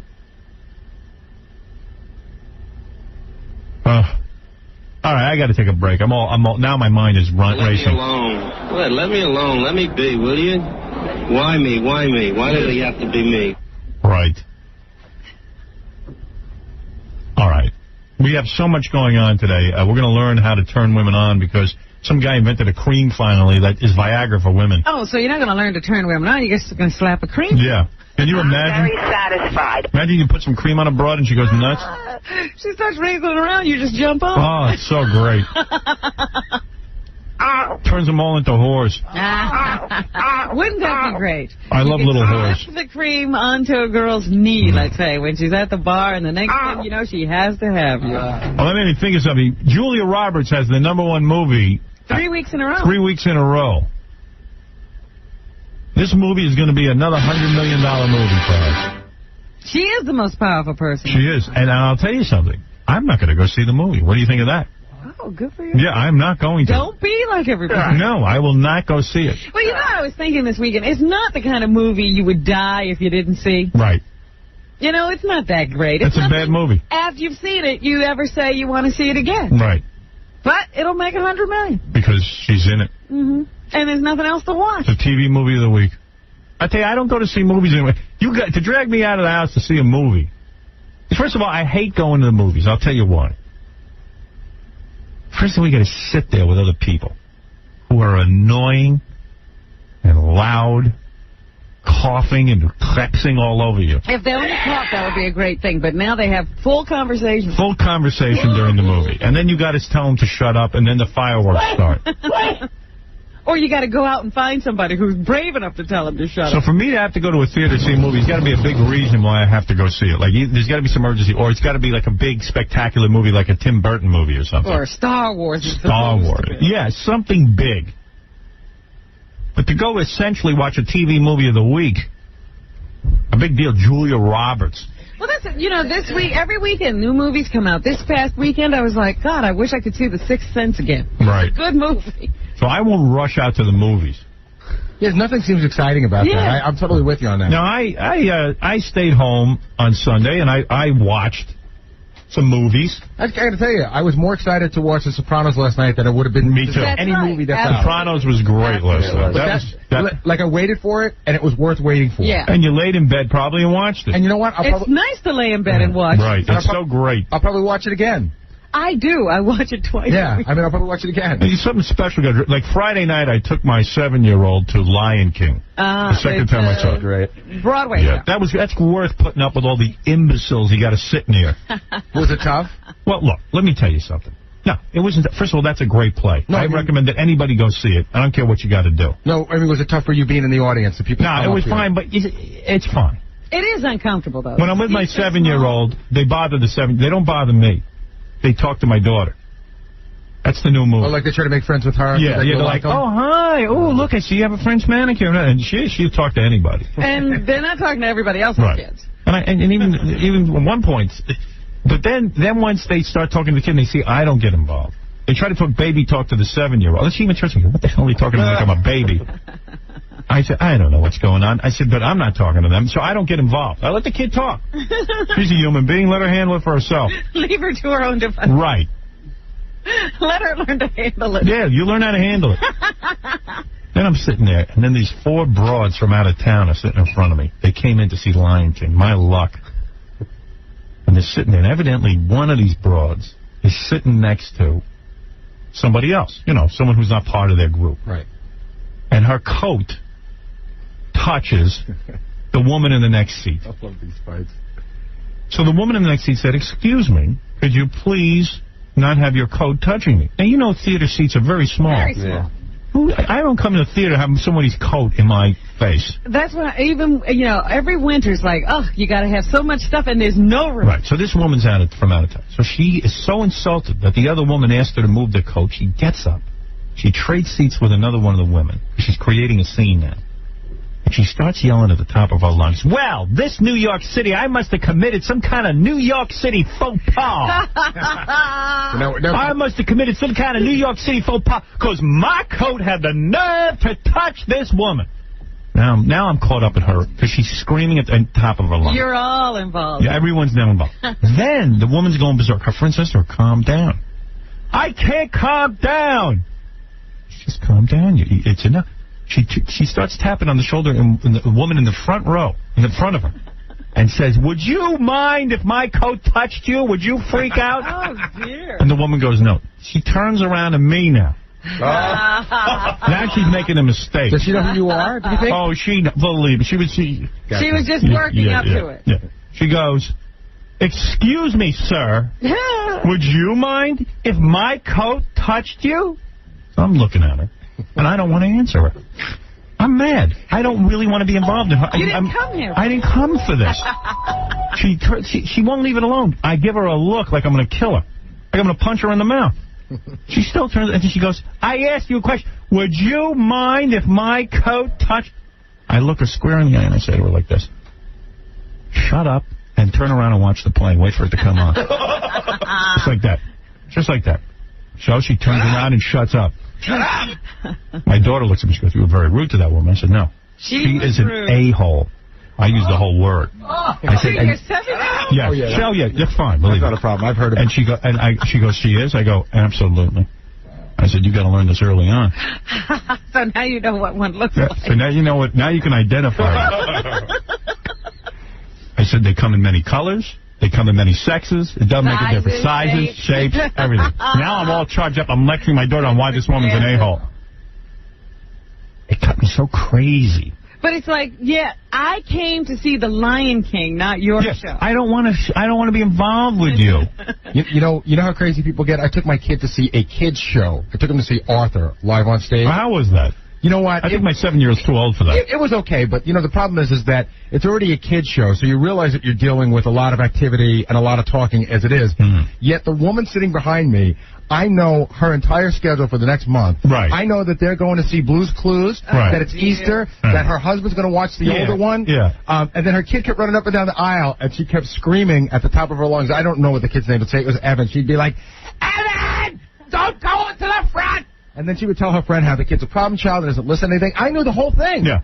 Oh. How could you know that from sitting behind someone? And then the whole show, you're probably all on edge because you know Evan's going to be a big pain in the ass. I know what they were ordering, what they were eating, you know why? Because people have a verbal drive and they want everyone to know what they're up to. Really? Like it's the most important. It's horrible. People are horrible. There are horror scenes out there. We're all doomed.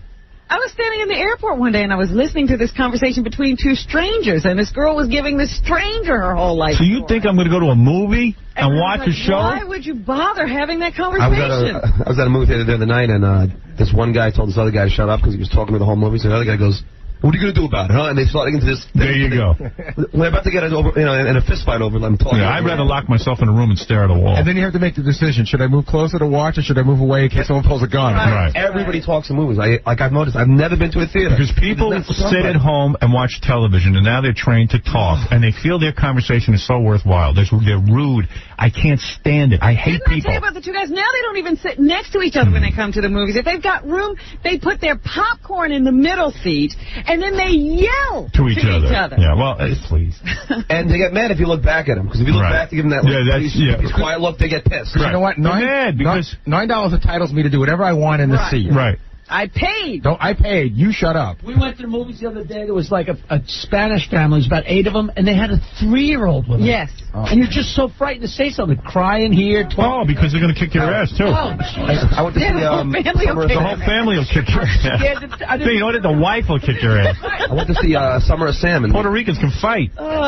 Hey, man, I'll go kick your ass. And you're like, oh, my God, this woman's going to kick my ass. That's right, I'm going to get beat up by one. Yeah. Even a 3-year-old will kick your ass. Right. My kid wants to cry. Well, listen, dude. America is gone, essentially. Not America. The old America we all knew growing up is gone. You understand. It's all gone. And you know, the greatest mayor that ever lived, Rudy Giuliani. Oh, I don't know why you say that. Oh, shut up, John. I don't even want to entertain you saying a negative word about Rudy Giuliani. You want to know something? Like my mother said to me the other day. You walk into this city now. You can walk into You walk through the city. You don't understand what that's worth to people. The fact that you can walk around without being attacked by homeless and squeegee, and there's orderliness, and there's not as murder is at an all-time low. Please, let me tell you. You know what? John, shame on you. Shame on you for not recognizing the difference between Mayor Dinkins and this great man. I don't like Dinkins either. Yeah, well, you don't like anybody. John, you're a guy who answers the telephone for a living. You don't understand the accomplishments of others. But Howard, you're very simple-minded. Now, there was a time that you could not walk in your neighborhood at 7 o'clock at night without being chased by homeless people. Last night, I was strolling around Manhattan. It was about 8 o'clock at night. I took out my cash. I sat down at a restaurant. I was sitting outdoors and eating. I sat down at a restaurant outdoors. I take out my cash. No one even bothers to come near my cash. Years ago, you couldn't even do that. You had to hide your money. I got my cell phone in my hand. I'm strolling around the city, walking down side streets, and I'm going, this is unbelievable, no problem. And, John, let me tell you something. Let me tell you, I just read in the newspaper here in New York that Hillary Clinton, who's running for Senate, is up in the polls because of the latest fiasco, because of that ridiculous shooting that went on. What has one thing got to do with the other? Let me tell you something. I think Giuliani came out and at least said... Tell me why. What should Giuliani do? You don't know whether he was innocent or guilty yet. He should just say, hey, listen, He should what? Because of lawyers, you can't say anything. Oh, that's not true. Absolutely. Should he be like Dinkins when all that stuff happened in Crown Heights and Dinkins goes to visit the family instead of supporting the cops? Yeah. The cops have to be supported. You know, I think the cops are too happy about Giuliani. No, that's not true. You don't think. You don't read the newspaper. How would you? You spoken to a lot of cops. Do you ever read the newspaper? No, but he hasn't given them the raise they wanted. Oh, so you just give everybody whatever they want, so you can pay higher taxes. The cops in New York City making a low amount of money. Yeah, they do. Yeah, that's right. And they should be given his raise. Well, why don't we give everybody? You should be given a raise. You know that a Nassau County cop makes $90,000 a year. Yes, I know that. And what? I know that everybody wants more money. Of course, they're going to be unhappy. But the city has a budget. And the cops should get more money. You know, the garbage men work hard here, too. And so do the guys that clean the streets. In the elephant dung painting. No, that was dumb. I mean, I don't feel that was an area he should be involved in. No, I don't either. But you're going to tell me the difference? Who knows what that kind of philosophy is going to carry, on? Well, what do you think Hillary Clinton did? What do you think went on with all of these campaign contributions? What do you think went on in Whitewater? You think Hillary Clinton's been cleared of that? What do you think's worse, a guy giving his opinion on art or Hillary Clinton in Whitewater? What do you think's worse? They've stonewalled that investigation. Or hog futures. Come on, honey. Wake up and smell the roses. The museum thing is one of the dumb things that Giuliani did, but it's one. It's one thing. It's the only thing I can think of. Let me see Hillary Clinton run this city for 8 years. Apologize. That's all lip service. Again, if he apologizes to those families, it becomes a testimony in a court case. Let me tell you something. He can say he doesn't know. All of this is lip service you're talking about. Sitting in the niceties of being the mayor. Now, Dinkins was very good at niceties. You know why? Because he wasn't busy being a mayor. Just Giuliani's so busy working for people. I don't even know why he does it. He should have gone into private practice, private business, made a billions fortune. of dollars. We beat the crap out of public servants who are good. And if this guy isn't elected to the Senate, it's going to be the major crime of the year.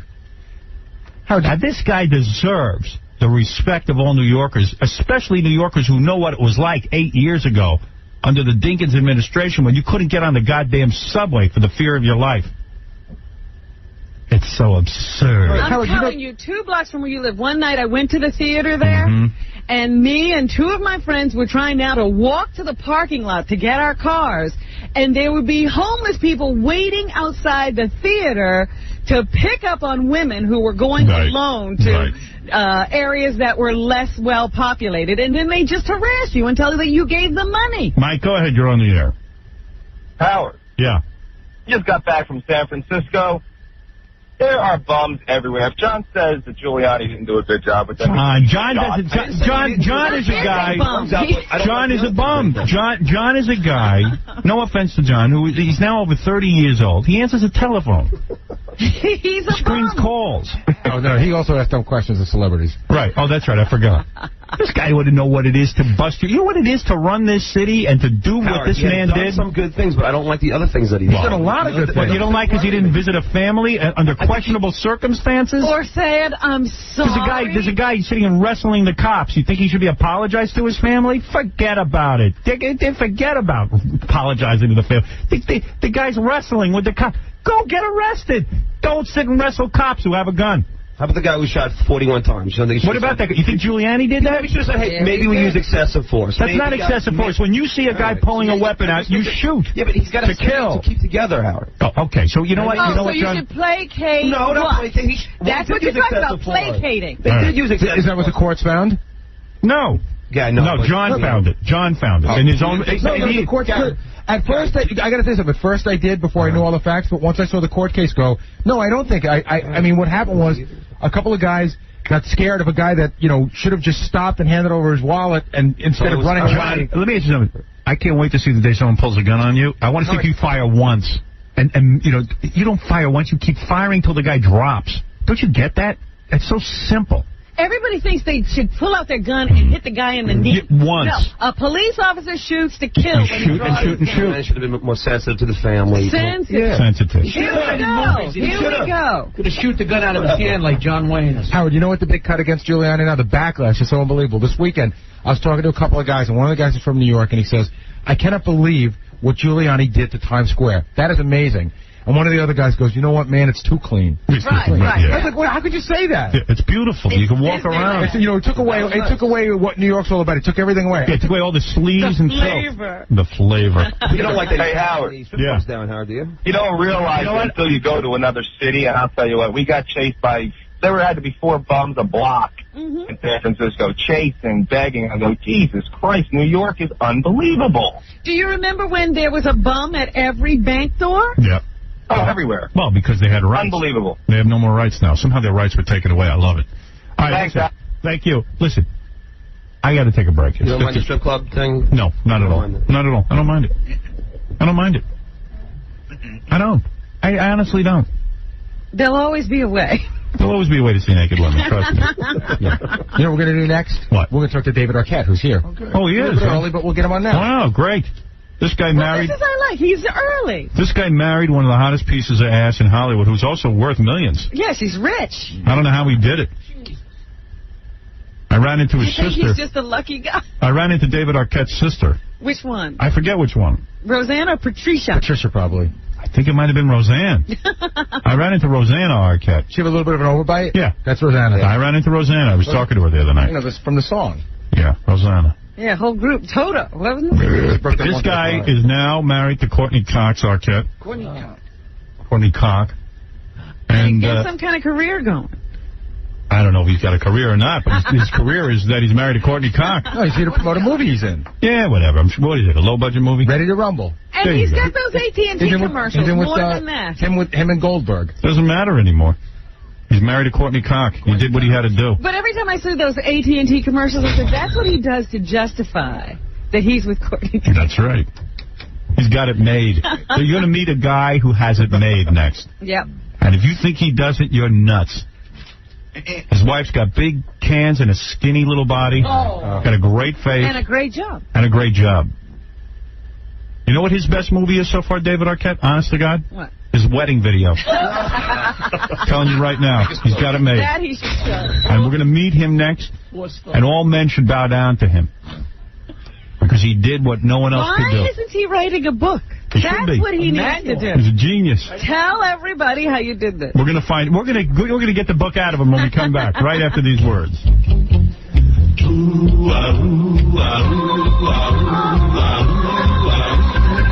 turn on your radio, there's only one place you should go. For strippers who don't wear no clothes, the only show that doesn't blow is Howard Stern. Howard Stern. Howard Stern. Howard Stern. Howard's got a little thing, but it's okay, 'cause he's the king. He's Howard Stern.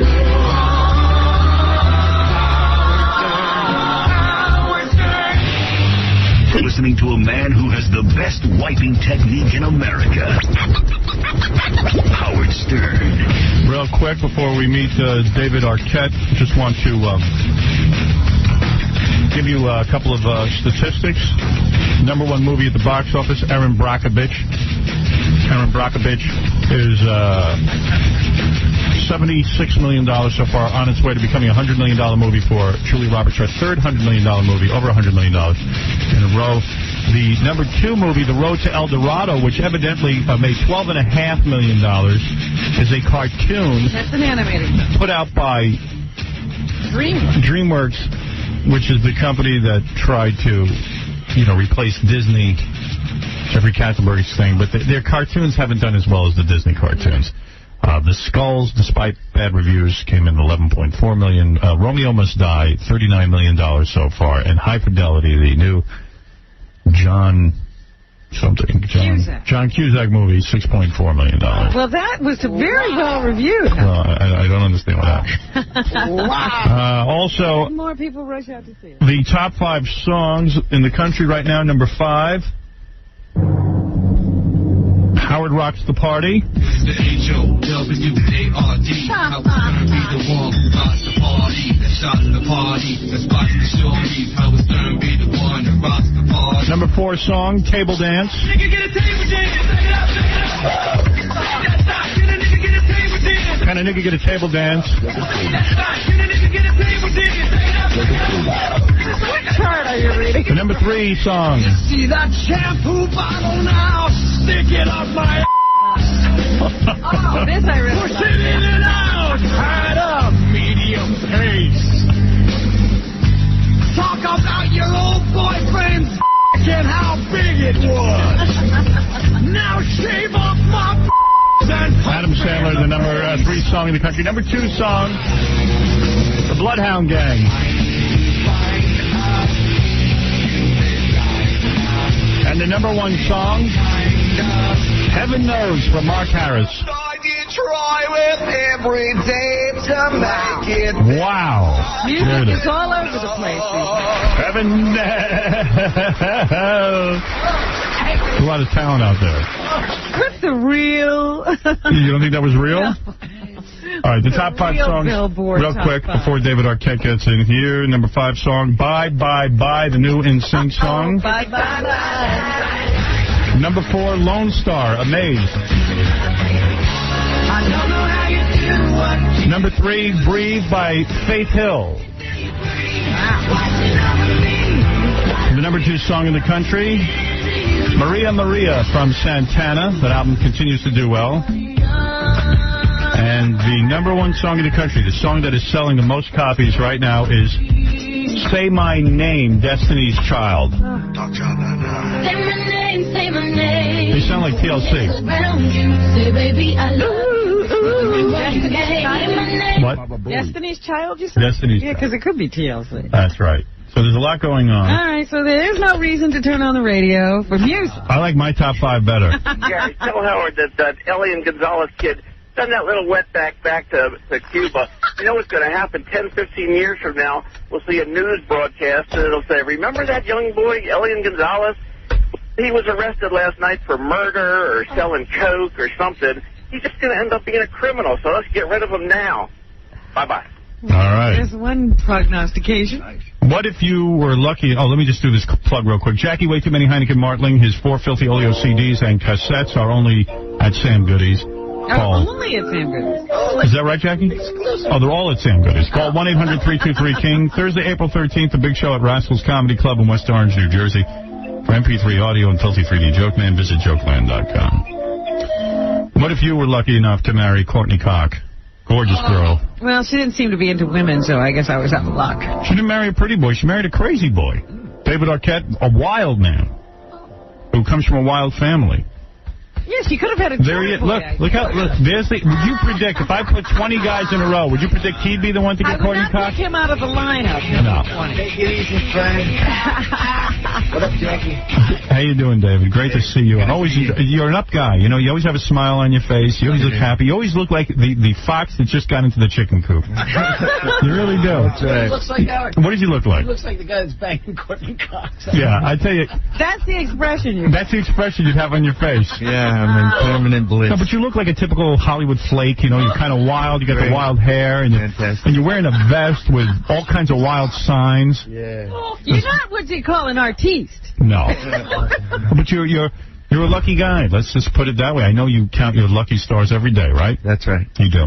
You married into first of all, you were born into a show business family. That's right. Your sister, Rosanna Arquette, who I ran into the other night. Right. I think it was her I ran into. Did she happen to mention anything to you? I actually haven't talked to her in a few days. So. Oh, in a few days. No, I saw her like a month ago. At the, She didn't mention it. I've only talked to her twice since then. I've been out of town. In fact, I said to her when I saw her, I said, I'm sorry about your marriage, but I realized she's not married to Nicolas Cage. That's your other sister, Patricia Arquette. Yeah. And they are breaking up. Patricia Arquette and Nick Cage are breaking up. I'm not sure. You're not sure? No. You know more than I do. I think he gets his news about the family from the tabloids like I do. Do you ever speak to Patricia Arquette? Yeah. You do? Yeah. Oh, you do? There was I don't know. It's a sticky situation. Do you hate Nick Cage now? No. Tell the truth. No.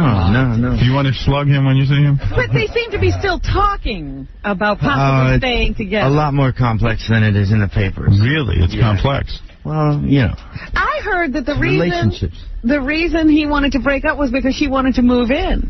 Yeah. Well, that's what cost me my marriage. Wives will do that. So wives are just like that. You share a bedroom with a beautiful woman named Courtney Cock Arquette. Yeah. Now, you guys, right, Howard. Right. You moved in with her in her house. Is that correct? Yes. Right. Because she probably had more money and a bigger house. And a bigger house. That's right. Right. Boy, you're lucky. You are lucky. That's right. Wow. Are you sick of her yet? Absolutely not. No. You're more in love with her now than you ever were. That's right. Of course I am. Wow. Does Nick Cage want to bang your wife? Absolutely not. Absolutely not. Yeah. How do you know that? Right. What is it like to be married to a Courtney Cox? Because I would think when you go out, a lot of men would want to bang her. Do you feel like you have to hold her hand? Well, it's probably what it was like for Allison to be married to Howard Stern. You know, it's just. Oh, you would be mad at me? Yeah, every time you say it, I'll just say, no, I'm not mad at you. What? Come on. Well, it's gonna get ugly quick. No. But seriously, what is it like? Like when you go out, do you get lost in the crowd? Is there a competition in a sense between you and your wife? I mean, you're a star, but gets more attention. But she's a much bigger star. Yeah. Is it hard for you? No, it is not. You don't have that kind of ego. No. Do you ever say, "Gee, I wish I was a bigger star. I wish I wore the pants in the family"? No. Or are you used to it because you've had these I wear the pants in the family. You do? Come on. But he's had these famous sisters, so he's always used to... You've always been surrounded by women who have more than you. Do you know who my grandfather was? Yes, Cliff Arquette. Charlie Weaver. Charlie Weaver from Hollywood Squares. That's right. The original Hollywood Squares. That's right. Guy wore the funny hat. I never knew how this guy ended up on Hollywood Squares. What did he ever do? I don't understand how Charlie Weaver got in that square. The coveted square. He was on the Jack Parr show. Oh, is that what it was? Yeah, but he wasn't in the center square. He was in the corner. Paul Lynde was in the center square. But you liked when they went to Charlie Weaver. Right. I like Charlie Weaver. I had nothing against the man. I don't know what he ever did. I used to sit there. Hollywood Square? As a child, I would watch Hollywood Squares and I'd say, why is this big fat guy in the square? Who is he to me? That's what I was so fat. He really? got skinny toward the end there. No, I bet. Yeah, everybody does. Everyone does at the end. Guy was 150 years old. He's sitting in a square. They Anyway. wake him up to answer the question. Right. Well, he was actually playing old, like when he was 60, he was playing like he was, 80, and then he got older. Did you hang with the guy? No, he died. Never knew him. Huh? He died when you were 5. I believe me. From what I hear, he wasn't much to talk to. So don't worry, you didn't miss it. No, I'm just kidding. So, what is it like? Seriously. I know you're promoting a new movie, and I'll talk about that. Ready to Rumble. That's right. The so-called movie Ready to Rumble. Did they have to pay that other guy to say Ready to Rumble? Yeah, definitely. Yeah. Let's get Ready to Rumble. Buffer, a lot of Michael Buffer. Wow, that's He's got an amazing ownership thing. and stuff. Right. He's a smart guy. Right. His brother, too. They, owned it together. Right. And, his brother started the Ultimate Fighting stuff. What is it like? I'll get to the movie in a minute. But, I mean, I gotta interview you about Courtney Cox. Again. Over and over again. You never answer the questions. That's why we have to ask them over and over and over. What is it? Yeah, just answer every one of my questions this time, and then we'll be done with this, and we can move on to you. Okay. All right. Because you usually avoid the questions. Is Courtney Cox pregnant? No. Why not? You are trying. Why is there a problem? Is it your fault? We're timing it. Can I tell you what the problem is? And I know you've been trying for some time now. How do you know? I know. He told me in confidence. Well, you've been trying to get her pregnant for a while. No. She's too skinny. No. She's going to have a hard time. I mean, not that she's not too skinny. She has anorexia. No, she doesn't. She does not? Absolutely not. You do not feel she's anorexic? No. You've seen her eat. Yeah, what does she eat? She eats crazy. Isn't it true that she has a irritable bowel? No. That is not true. During an interview I did with her recently on the phone that you were kind enough to stick her on the phone with, is it true that she told me she takes special herbs to help her move her bowels? Wow. And that she only moves her bowels once a day? No, she said the herbs were about weight loss. Well, yeah, can you imagine? She takes a lot of herbs for different reasons. Right. She's a kook. She married you, didn't she? Fred, no, but seriously, is she wild? Jeez. Because, you know, who mixes these herbs? Right. A guy named Ron Teagarden. Really? She's very into duty. She's consumed with it. Like moving her bowels. I'm into duty. You're into it. Actually, my new film, Ready to Rumble, has a lot of duty jokes. Does it really? It's a nice segue. Good for you. No. Is she not pregnant because you keep going through the back door? No. Is that your thing? Are you wearing briefs instead of boxers? No. Have you been to a fertility specialist? We literally have not tried to get pregnant yet. You haven't tried yet? No. Is she on birth control? Maybe next month. Right. All right. We're not in any real hurry. We still have some things we want to do. And let Nick Cage pull the trigger. Hey, take it easy. Is she on birth control then? Is she on birth control? She is not on birth control. What do you use, a rubber up until now? No, just a... Withdrawal method? Yeah, evacuation. Really? Did you really? Yeah. Weren't you afraid of... I guess you didn't care if you got pregnant. It would be fine. Yeah. If she wants a baby. Man, let me at her. I'll give her a baby. I don't care how little she eats. If she's a woman, I'll find that egg. You better watch it now that you're a single guy running around. Right. Yeah, you might...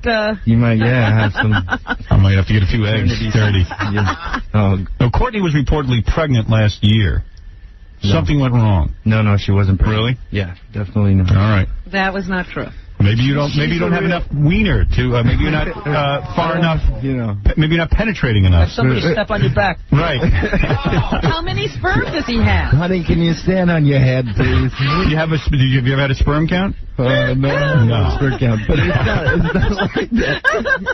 It's not. Well, the rumor is it is like that. No, she's real scheduled. I mean, when we want to have one, we'll have one. Why is she so busy? What is she doing? She works on that show Friends. She's working on Friends. Supports the family. When does that show finish taping for the season? Is it over with? Is she done? No, there's like a few more weeks. A few more weeks? And then she has movies scheduled. I'm bringing my kids out to California. I might want to watch a taping. Yeah. Are you taping through April? Yeah. All right. Set that up for me. Uh-huh. Do me a favor. I'm on it. All right. But, she's doing a movie now called I just did a little part in it called 3,000 Miles to Graceland. So she does movies while she's doing Friends. Yeah, they're real. How does she do that? They sort of schedule it around it, and she flies back for Wednesday, Thursday. And Friday. Really? Wow. So you hardly see her. That's good. No. We spend a lot of time together. I did a part in the movie recently. She's avoiding you, I think. Yeah, she's running from you. No. So you feel that I know the two of you were in marriage therapy for a long time. You feel this has helped? They got me. Yeah. Are you still in the marriage therapy? We haven't gone in a while. You haven't? We could have used it a couple times. Really? But no. Why is that? Because you're annoying, or she's annoying, or do you both get into it? Who is it that's most annoying? No, relationships. Right. Once in a while, you know. Is it like every time you have a difficulty, you think, geez, we need a counselor to straighten this out? No. You call me, I'll help you. Oh, yeah. It's been smooth sailing. All right. I mean, I really think it's really important for people to go through that before they get married. Or then, I agree with you. Because our first year has been really smooth, and people usually say the first year is the hardest. Oh, yeah. No, the 20th year is usually the hardest, pal. You'll see. You don't know hard. Honey, I've been through everything. Hey, you know which years are good. I was shocked to learn when I talked to your wife most recently that you have not given her anal sex yet in your marriage. I found that shocking, actually. And I'm going to be honest with you. Why would you say that? Because, why do I find that shocking? Yeah. Because here you are, this is the woman you're going to spend the rest of your life with, supposedly. Although in Hollywood, that's very rare. The rest of your life comes very quick. I don't believe the marriage will go the distance. That's everyone in Hollywood is betting. So you with me. think get it now before your marriage is over? No, but I would think that the intimacy that you think at My one point. marriage will last longer than your marriage did. 20 years? More than. Let me see. Till death do us part. But my point, Howard. Well, then I'm going to have to kill both of you. All right, how much you guys want get to that early in your marriage? What? Anal? No, I didn't. But today's kids are different. I see. Have you never enjoyed a woman's behind? I have. You have done that. So why wouldn't you go there with somebody else? Or your wife, It's especially. not my favorite thing. It's not. And what about her? Did she ever try it? It's like It's something she doesn't want? No. But don't you think when you really get into it, it's like something... You love every part? Shouldn't you love every part of it? Just want to explore every part of her? I would. You should be insulted that you don't want that. No. If I made love to your wife, the first thing I do is that. Well, see, I don't believe he's really in love if he doesn't. Oh, baloney. She does love it. Slob and quiver. Now, in this movie that you just did, you shot it in Las Vegas? Is that true? Sorry. Did you shoot your last movie in Vegas? Yeah. We did a couple weeks in Vegas. Now, apparently, What happened? they used explosives in the movie, and something went wrong, and you were hit with shrapnel. Yeah. Some copper from this wall and cut my leg. And you were rushed to the hospital. Yeah, I rushed. But yeah, they took me. They took you there, and you're all right? Mm-hmm. It's got like 7 stitches. Right. Who's the suspect, Courtney? I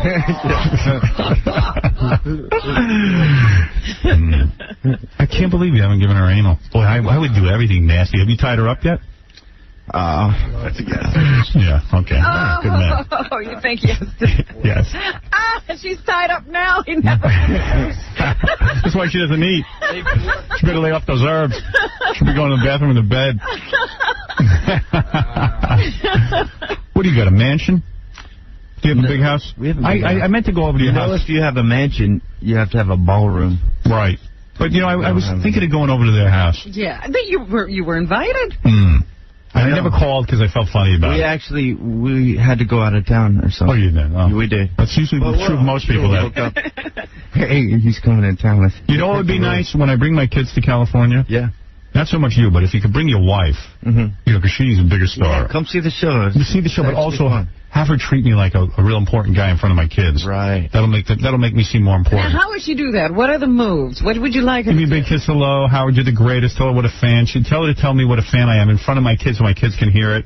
You know what I mean? Or even during the taping, stop the taping, go, hey, I just want to mention Howard Stern's here, and I think he's the greatest. From the stage? Yeah. All right? Yeah. Sure. No, she's a nice. She's so nice. Good. I need her to do that. Yeah. Makes my kids think I'm more important than I am. He's okay. Yeah. Makes them fall in love with me. So try to make me look important when I go out there. You could help him out a lot. So, once again, I have to say, aside from the new movie, Ready to Rumble, which I'll find out what it's about in a second, let's review something, and this is most important that my audience understand. David Arquette not only married Courtney Cox, no prenuptial agreement. So you're looking at a man who really is as wealthy can be in Hollywood. He is as rich as Courtney Cox. Yeah. He's every bit as rich as her. And that's what I admire most about you. Mark my words on this show. Go ahead, let me hear this. Don't say it. I know what you're going to say. No. Let him say it. All right, say it. She deserves it. She's going to drag this tape into money. What? Say again? We split with our own money. And how do you define your own money? I will not take a dime from her. Really? No. Absolutely not. Are you insane? I got my own money. You don't have your own money like that kind of money. Tony. This movie, how much money you got? How much did you get paid for this movie? Ready to Rumble is going to make so much money. Do you have a piece of the back end? I got some. You do? Some, yeah. Not Courtney's. Hey, Jackie just woke up. Back in. Courtney. Said one thing a week. Shut up. That's great. But how do they have it set up now? Do they have all their money merged, or do they have it all? Do you have a separate bank account? We have. We share a bank account for certain expenses. So when you say you will not take any of her money, that's just that's sort of a... We put a certain amount in to a joint account a month. You do? Equal parts. Equal parts. Are you a millionaire on your own right? Yeah. You are? Believe it or not. Look at that smirk on Slob you. like me. I know. I'm like. How did you become a millionaire? I don't understand. What have you been in that you became a millionaire? Well, when in Scream, did you become a millionaire? They didn't pay you $1 million for that. Did you have a by piece the of that? third one, we got some dough. Really? Yeah. You get a piece of the back end on Scream 3? Yeah, but it didn't make enough money. It didn't? I thought Scream 3 was a big hit. Made $85 million. That's not enough to see some chump change in Hollywood. Well, not really. What do you have, Charlie Weaver money? What, did he buy AT&T in 1935 or something? Charlie Weaver, actually, he left us some things, but... What do you leave you? That hat. A smelly hat? No, he actually was really into the Civil War, and he had this Civil War museum. Oh, did he? Really? Oh, that's cool. So cool Civil War stuff? Yeah. And you sold it? Yeah. For some dough? Like $100. No, you kidding? I went over to the Japanese. I went over to the Japanese art auction. Yeah. And some of that old crap is worth a lot of money. It depends on the crap, though. Yeah, I tried to buy some of it. It was way expensive. Very expensive. Yeah. He helped us so that we were able to get a house. Really? Charlie Weaver? Yeah. Who was this who got a house? My family, my mom and dad. Oh, yeah? Easy. Don't stop crying. What's your dad do? How come your dad doesn't? What did your dad do? My dad's an actor. He's been an actor. Never heard of him. 30 years. What's his name? Louis Arquette. Never heard of him. What was he? Waiting for Guffman. Waiting for Guffman? Good that was Lord. a great movie. He ain't no millionaire. Is that his biggest? I couldn't get through the first 5 minutes of that movie. No, my Is dad. that his biggest credit? Yeah. No, my dad's 30 years and Waiting for Guffman's his credit? No. Come on, man. God, He should have married Courtney Cox. he was in the China Syndrome. He's been in all. Oh, he was in the China Syndrome? Yeah. That was a good movie. I mean, I could, He wasn't Jack Lemmon. So you don't like your father? Yeah. I love my father. You do? Beyond belief. Yeah. Really? He's an improvisational actor. So what do? You give him a little cash every year? No. He does well. He does voices. He's like a professional actor. Really? Yeah. You don't give him any Courtney's money? Absolutely not. Was he at the wedding? Yeah. He was? Yeah, he was my best man. Your mom and Your dad was your best man? Yeah. Really? Yeah. No friends, huh? I had a couple friends up there, too. I said, who was at the wedding that was famous? Take us into that day that you got married. Let's go back. Let's go back to that wedding. Who was it? Pee Wee Herman was there, right? How did he end up there, Paul Rubin? We did a movie, Buffy the Vampire Slayer, together. You were in that movie? Yeah. Maybe you are a millionaire. I've been working since I was 17. Yeah, don't brag here. I'm not bragging. All right. What were your parents, hippies? Are they still married? You seem like the product of hippies. A little bit, not so much. Hippies. Yeah, like you're all free and everything. Yeah, but are they still married? Great. No, of course not. My parents? Yeah. No, my mother passed away. Oh. That's what she says. Okay, don't tell him. Here, I'm living in... Was your dad a hippie? Did he have like a spiritual name? Like, was he an Indian or something? Like a little bit. An Indian? Sort of. Like, what was he into, like Eastern philosophy and stuff? Yeah. All hippies are like he that. converted into... Islam? Islam, yeah.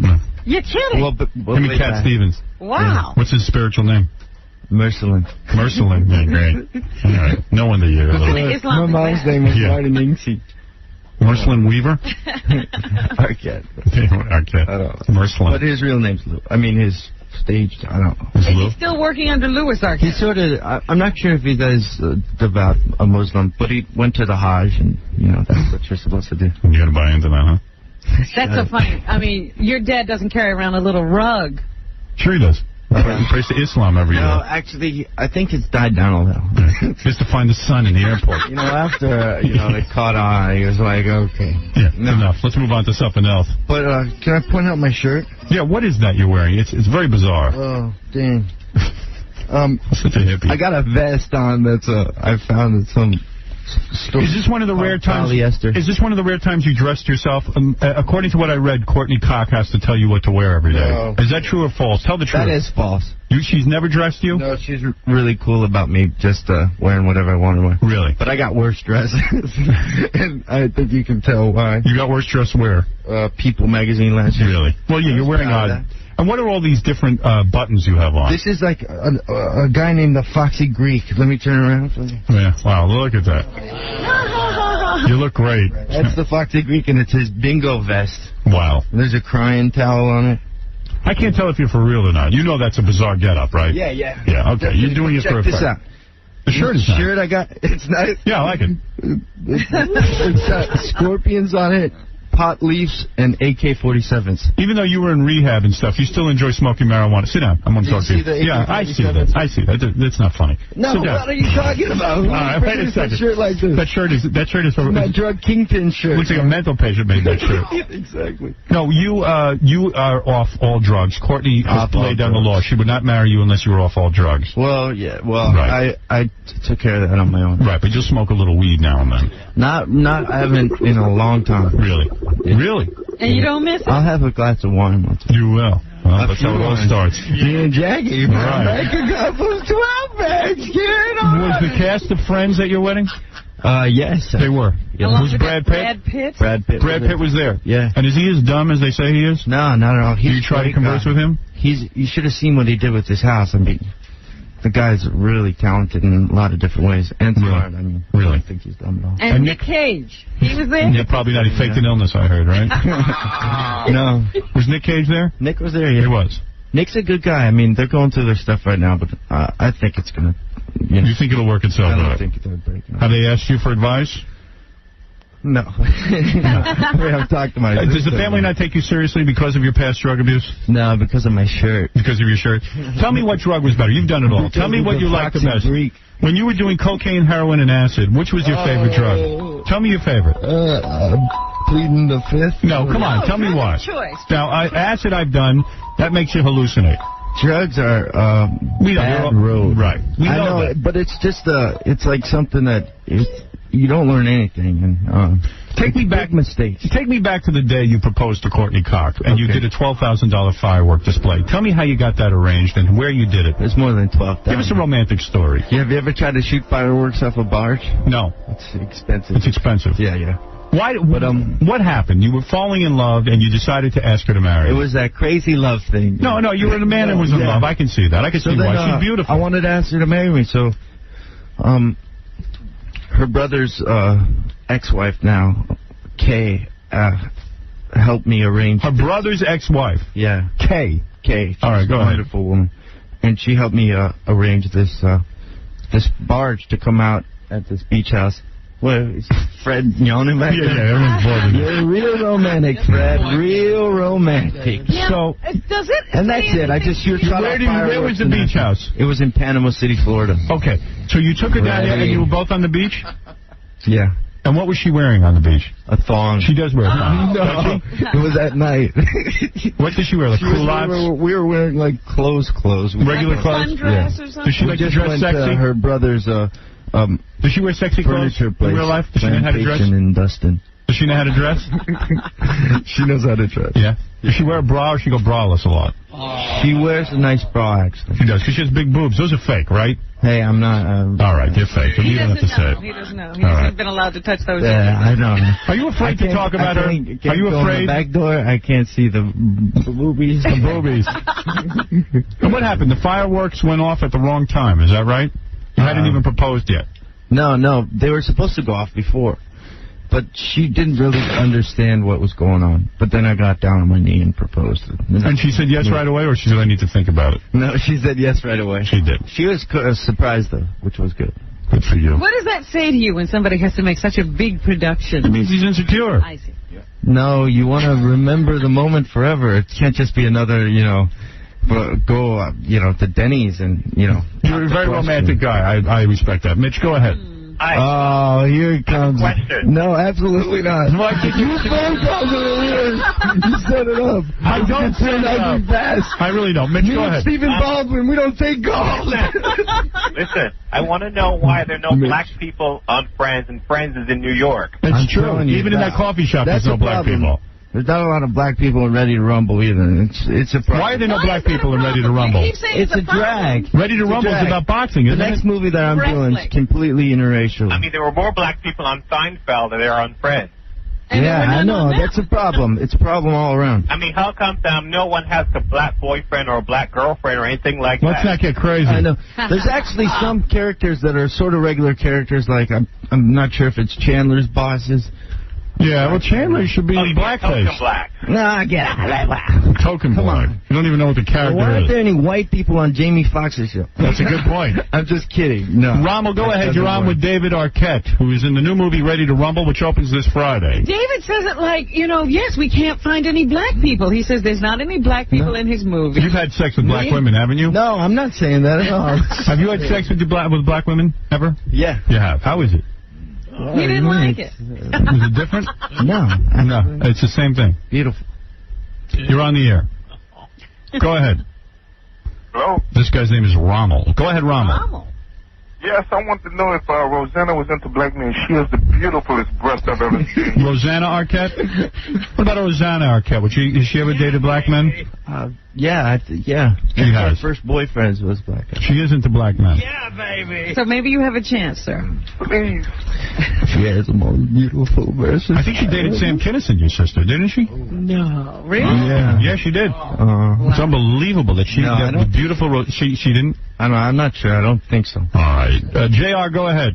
Yeah, I wanted to call and tell this guy that he's the biggest pussy I've ever seen. Why is he a pussy? Why don't you go get a life, you moron? Aren't you interested in why he thinks you're a pussy? Absolutely not. Go ahead. Why is he? This guy should go... This guy just needs to grow some balls. I think this guy doesn't even know what it's like to get his hands dirty. Shut it up. What are you talking about? By the way, this is Nick Cage. Nick, what's your problem with your brother-in-law? What? I'll come down there and smack the guy around a little. Make him real Bring it mad. on, yeah. All right. Well, I don't know what you're talking about. Tough guy. I like David. Jackie, keep smoking. Hey, you keep smoking, you moron. There you go. You told him off. Yeah. You're a tough guy. You ever been in a fight? I used to get in fights all the time. Really? So you can handle yourself. I don't fight anymore. You don't fight. Who'd you fight with? Just... You rather hit Courtney Cox? Takes one to know one. Believe me, that's the truth. Listen, that's enough of this damn studio. I don't want to hear no more of your damn music. Steve, you're on the air. Yeah, this guy is a bore. Yeah, you're a boy.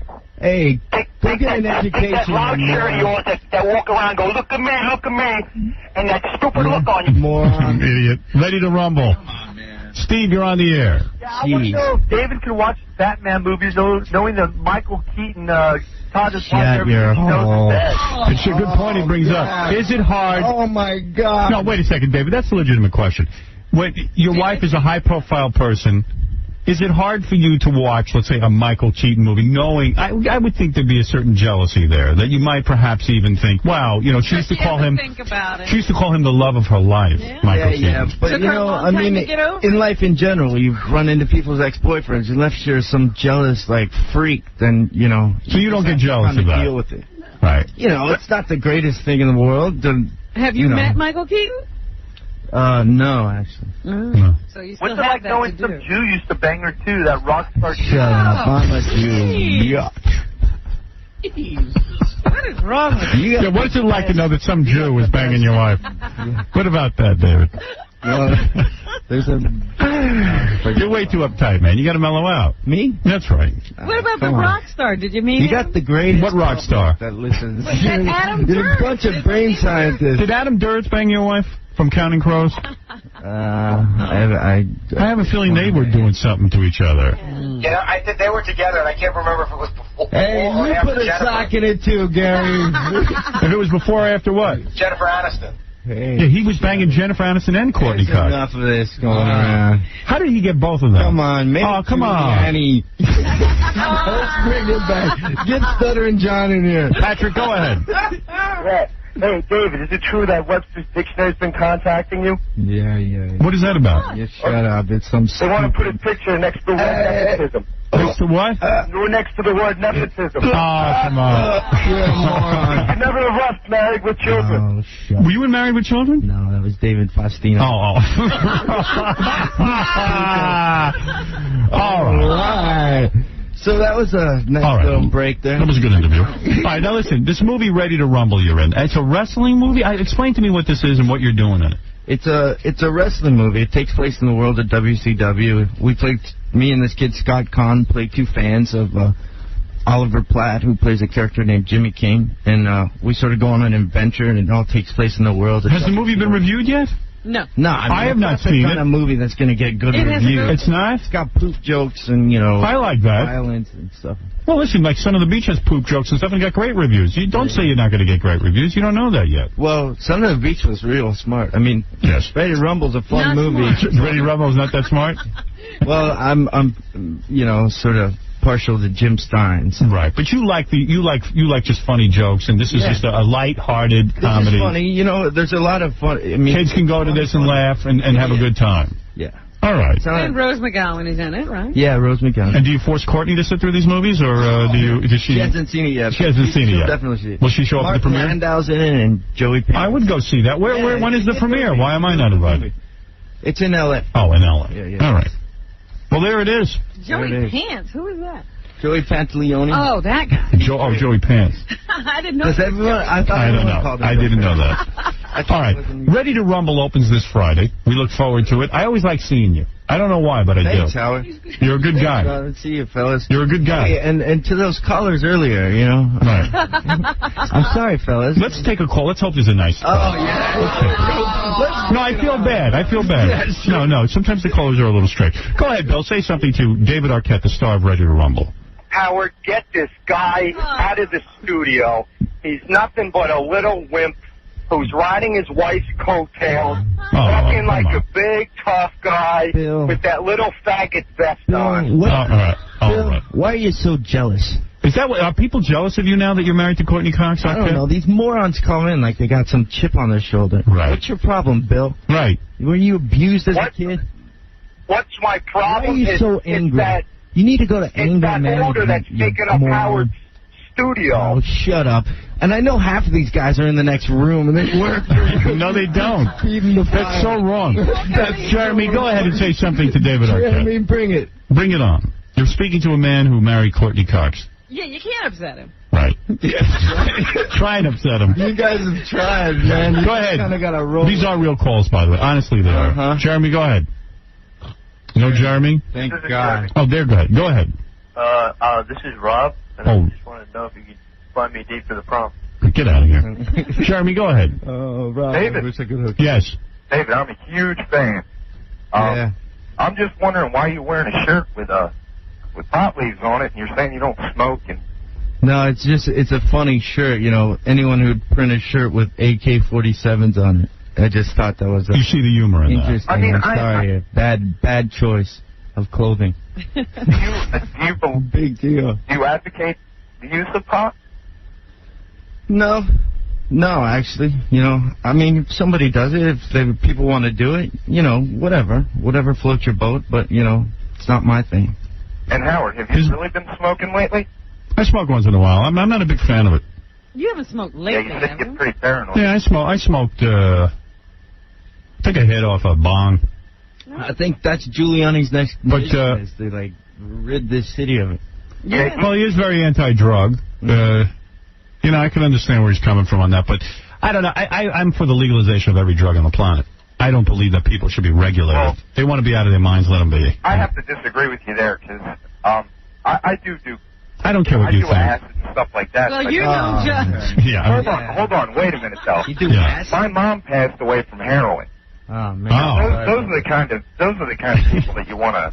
All right, get out of here. Who's this guy? I don't know. You seem to drag out some weirdos. I don't know. All right. Listen, Yeah. David Arquette, we're going to go see Ready to Rumble. This is a story of you involved with wrestlers. They're ultimate fans. Two guys downstairs. Right. You're fans. You're the ultimate wrestling fan. We sure are. Yeah. Right. And it opens this Friday. You know I always enjoy you. Thank you. And I love having you on the show. Please give all of my love, every inch of my love, to that beautiful wife of yours, that sexy wife of yours. And I want to get my hands on her.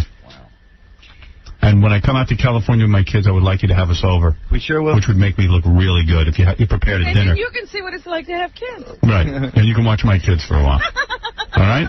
While I'm wrestling with your wife. Friends episode. Good to see you, guys fellas. babysit. You know how he prepared for this wrestling movie? How? He wrestled with his wife. Ah. All right. We're going to take a break. We'll be back. And we're going to talk to a guy who's a genius. He invented the equivalent of female Viagra. David, maybe you want to listen? Yeah. Rub it on her butt. There you go. But this is fantastic stuff. You rub it on a woman's thighs and she'll go instantly wild. Anybody see this work yet? No, we're going to talk to the guy in a minute. This is even more important than David. Thank you. All right, we're going to take a break, and we'll be back right after this. Thank you, David Arquette. Ready to Rumble opens this Friday. Thanks, bud. Let's get ready to get ready. Howard Stern. Hi, I'm Michelle Williams from Dawson's Creek. When I was young, I emancipated myself from my parents. And today I met Howard Stern, and now I realize I could have had it much worse. Luckily, I'm 18, so I'm too old for Howard. So here he is, the man who made me feel nude when he talked to me, Howard Stern. To the new millennium, human consciousness will approach the infinite.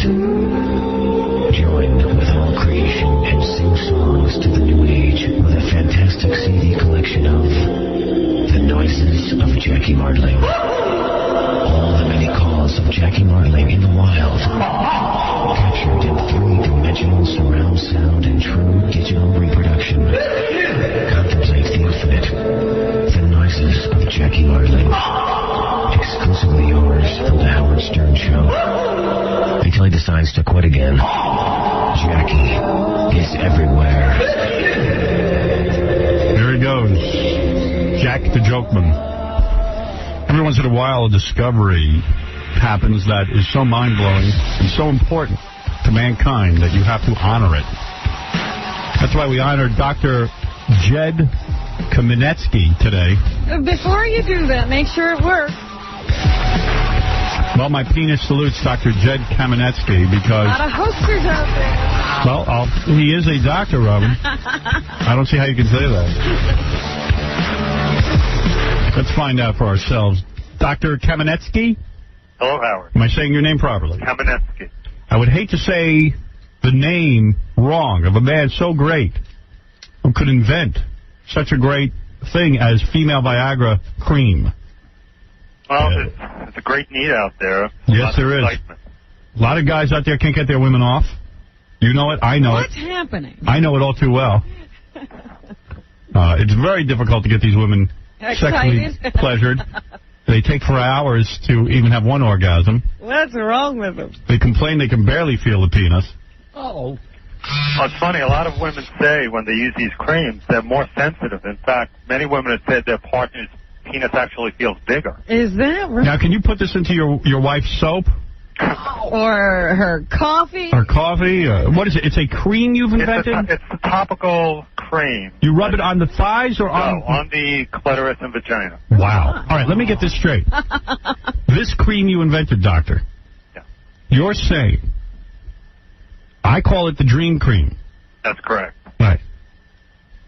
You're saying that if a woman was to apply this cream to her private parts, she would become excited the way a man becomes excited on Viagra. Well, she would. What it does, Howard, it increases blood flow to the clitoris and vagina.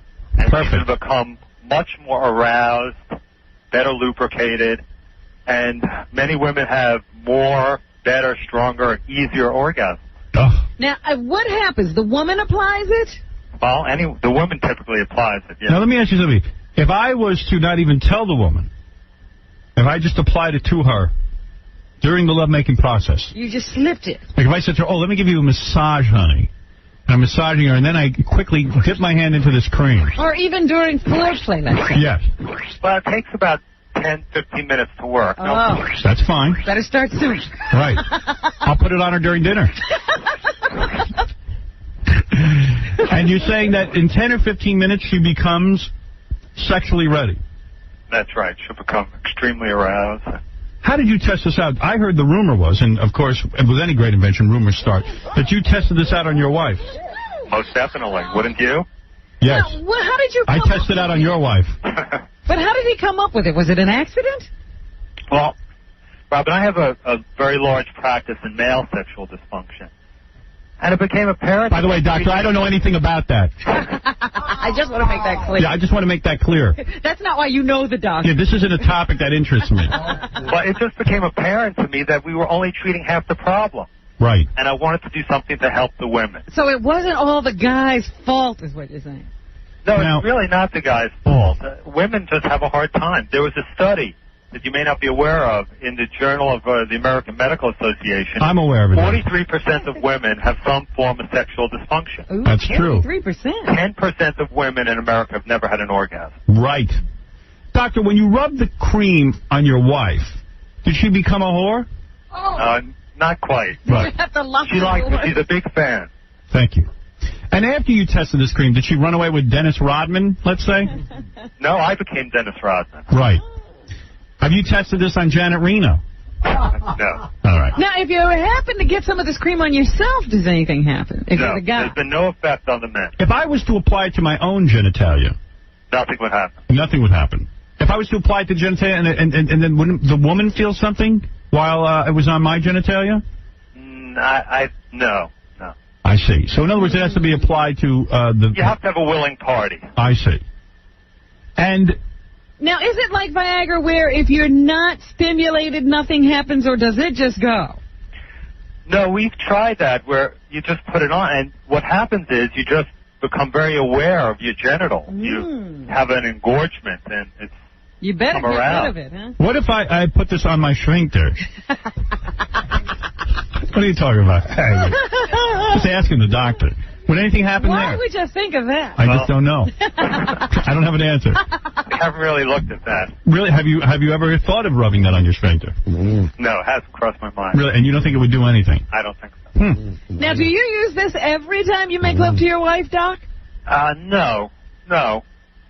But it's a special occasion. And you were having trouble giving your wife an orgasm?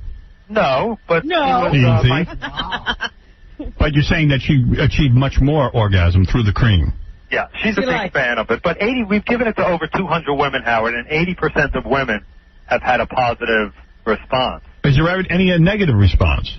No, we haven't had any. No burning, no side itching? effects? No, we haven't had any. And the patients are as old as 70 years old? We've had women who are 70 years old who've never had an orgasm. And Well, look at them. And you're telling me that they had orgasms? no, they didn't have orgasms. But Oh. we've had a lot of women who, maybe 45, 50-year-old women who are after menopause, they've come in and say, Doc, I feel impotent, or I feel like a switch was turned off. And they use this cream, and then they feel back to the way they were before. Really? And when you gave it to your wife, I'm assuming your wife's a white woman? That's correct. I see. Impressive. Well, yeah, he's a doctor. Yeah, these doctors get all the white chicks. I'll tell you, I'm a very popular guy in the hospital because all the nurses, all the doctors want to get it for their wives. Everybody wants to try it out. Could you use it like chapstick so that while you're receiving oral? No, I guess that wouldn't work. No, okay. Going in the wrong place. Yeah, I'm going in the wrong place. And what if I was to eat this during sex? What if I was to eat this cream? Is it edible? It doesn't taste great. Right. It doesn't taste great, but it gets absorbed, so you're not going to really ingest it. I see. Well, there's a lot of questions here for the greatest inventor ever. A man who might have discovered... So what are you doing, Doc? How do people get this? Well, they have to come to the office right now, but we are working on an over-the-counter product. Good. That hopefully will be... Because I'm getting calls, Howard, from all over the world. Oh, I can imagine. It's amazing. I'm getting single-space, two-page letters, people telling me their sad stories. Doctor, let me tell you something. Doctor, you are the Edison of Poontang. And that's what I'm calling you. And I'm a great broadcaster. George, go ahead. You're on with the good doctor. Go ahead. Hello? Yes. George, you're on with the doctor. I just wanted to let the doctor know my wife got this stuff. We went to like one of these little undercover wear party type things, and we got this stuff. It's called Female Bliss Cream, and it sounds like it's working the same way. When she uses it, it's like fantastic. Really? Absolutely. Doctor, what about Female Bliss Cream? You ever heard of this stuff? I'm not familiar with it, but if it increases blood flow to the genitalia, then it's going to make women around. Wow. Doc, maybe you didn't invent anything. Who knows? Well, whatever the doc's got is working. Look at his wife. He turned into a sexual animal. Go ahead. You're on the air, Doug. Hi, how are you? Now, what if you mix this with something like DMSO? What's that? That's something they use for horses. It's Oh, come on. What, now you're inventing something? And it goes right through the pores. It seeps into the pores. Now, is this something... Don't try to reinvent the invention. It's something that works. Yeah, well, we don't advocate mixing this with anything. This is a pharmaceutical product and has to be prescribed. Terry, you're on the air. Now, you claim to be the doctor's wife? Hello? Hello? Yeah, hi, this is Terry, yeah. Oh. Hey, Doc. Is that your wife, the doctor's wife? Doc, is that your wife? Yes, it is. Wow. Did you put her up to this? She's a big fan of the show. Oh. Well, tell me, Terry, you've had the cream applied between your legs? Yes, I have. Well, tell me a little bit about yourself. Are you a young woman? I am pushing middle age. Yes. 3 children. Is your body very tight? It was tighter when I was younger, Right. before I had 3 children. Do you like to dress up in little outfits for your husband? Occasionally. Right. And when you're in these outfits, and you're laying on the bed with your alabaster thighs spread completely open, What is she, a cameo? and your husband, did your husband apply the cream or you do it yourself? I usually do it myself. You do? I know where to put it. Right. And within 15 minutes, you are turned into a little whore. Well, I don't know if I'd go that far, but it does. It helps. It makes you feel better. You feel more. Mm-hmm. So everything feels better. One of the first times I used it, I thought he had changed his technique. Right. He had gotten better in bed. I was like, honey, oh. Yeah, where'd you learn this?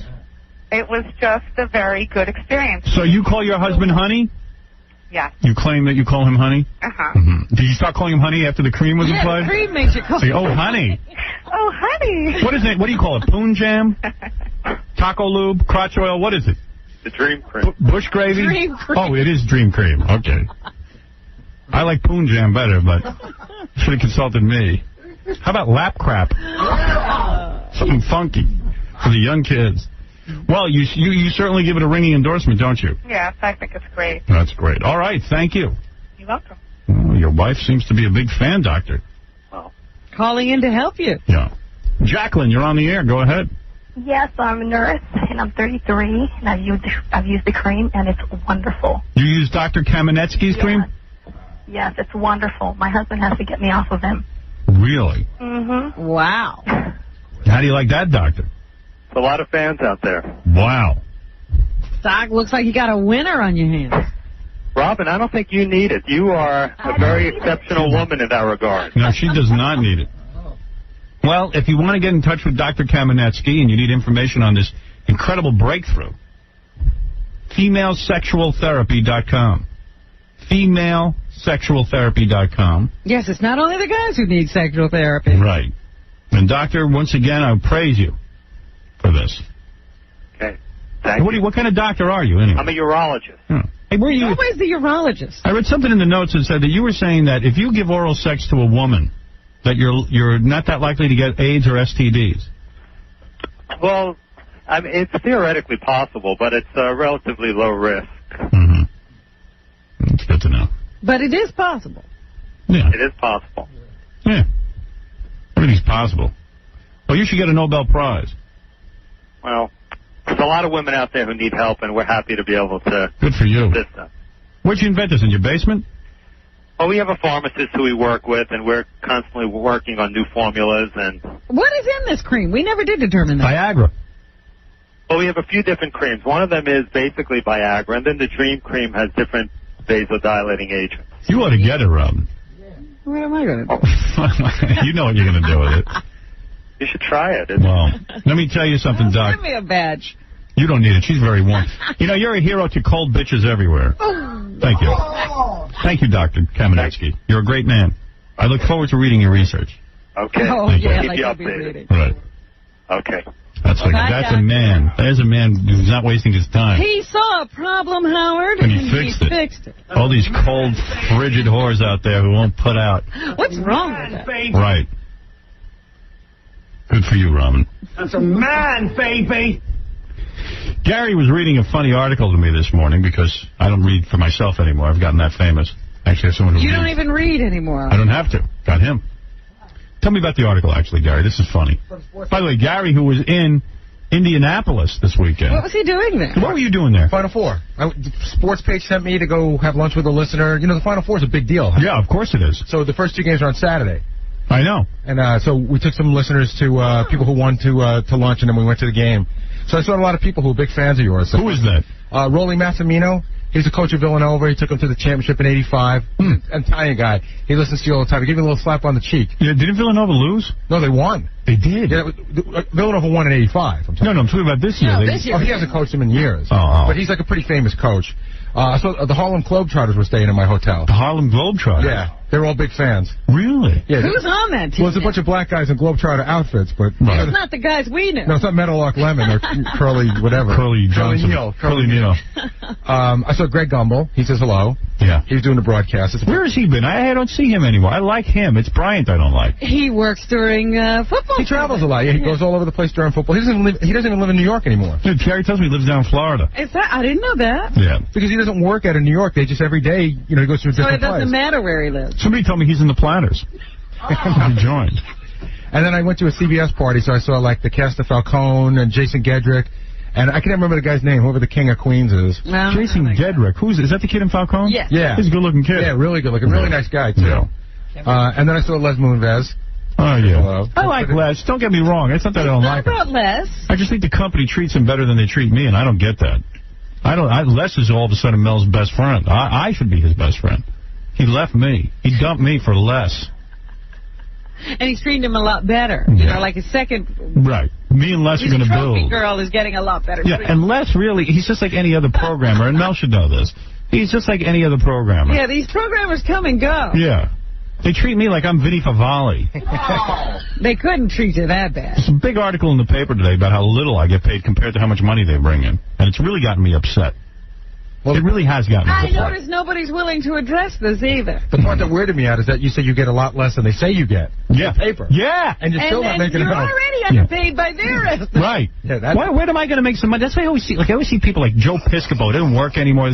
How did he make all this money? How did he do that? Really? We just had that conversation. I saw Sandy Koufax at the game, and I was saying, Sandy Koufax looks amazing. I mean, the guy looks like he's 50. He's a good-looking older man. Yeah, and he's 65. He looks like he's 50. And then Howard said, how'd that guy make money? Because, he pitched for 7 seasons. He pitched and he pitched during the days when baseball players didn't make money. Right. Where is Sandy Koufax hanging out? Where's he getting all this? I don't know. He should be living in a trailer park. But Jackie said he heard... We should be holding benefits for him. Jackie said he heard that Sandy Koufax is a financial genius. Because he's a Jew. That's what Jackie thinks all Jews are financial geniuses. Dr. Mark, you're on the air. Somebody call in.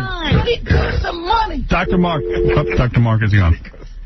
All right, let's talk about this article. This is a great article. What is this article? Okay, so it's the cover Sports Illustrated. There's Tiger Woods. Yes. And the whole article's about how Tiger's taking control of his life now and, getting new people in. But it says that, basically it says that Tiger and his dad communicate telepathically and have for a long time. Well, no, let me say this. What are you talking Tiger Woods is saying that him and his dad can read each other's minds and that he can hear his dad talking to him. During important moments in his life, and the first time it happened was when he was 12, he'll be getting ready to hit a ball, and he'll hear his father's voice. But it's not just like him hearing it. He thinks his father is transmitting thoughts? Because later on, his dad... They'll talk to each other. His dad's like, you heard me, huh? Or he'll say, I heard what you had to say, Dad. This dad's got him so brainwashed. So listen to this. Yeah. He hears voices in his head all right. I hear my mother's voice in my head. Yeah, but you don't think she's talking at the same time? No. The dad's name is Earl. Earl insists that he can do this anytime. Talk to his son when he's on the other side of the course. Talk to him through a television set all the way at the other end of the earth. Yeah, why do they do, to prove that Tiger Woods to himself is crazy? Why doesn't he tell his father to just think of a number between 1 and 10 and see if they can match? Right, yeah. I'd like to see that done. Because they said that... we can't do that. Tiger was playing an important tournament last year, and he got up and he knew he had to make the shot. It was important. And these are the words his father said, Tiger, this is a must-make putt. Trust your stroke. Trust your stroke. He's like Obi-Wan Kenobi. Yeah, it's Obi-Wan Kenobi broadcasting. Go with the force. So then it says the first time it happened, Tiger was 12. San Diego Junior World Championships final hole. He hit an approach shot over the green, needed to get up and down for the win. Earl, standing behind the green where Tiger couldn't see him, began muttering to himself, don't do anything stupid, put the ball on the green, and trust your putting.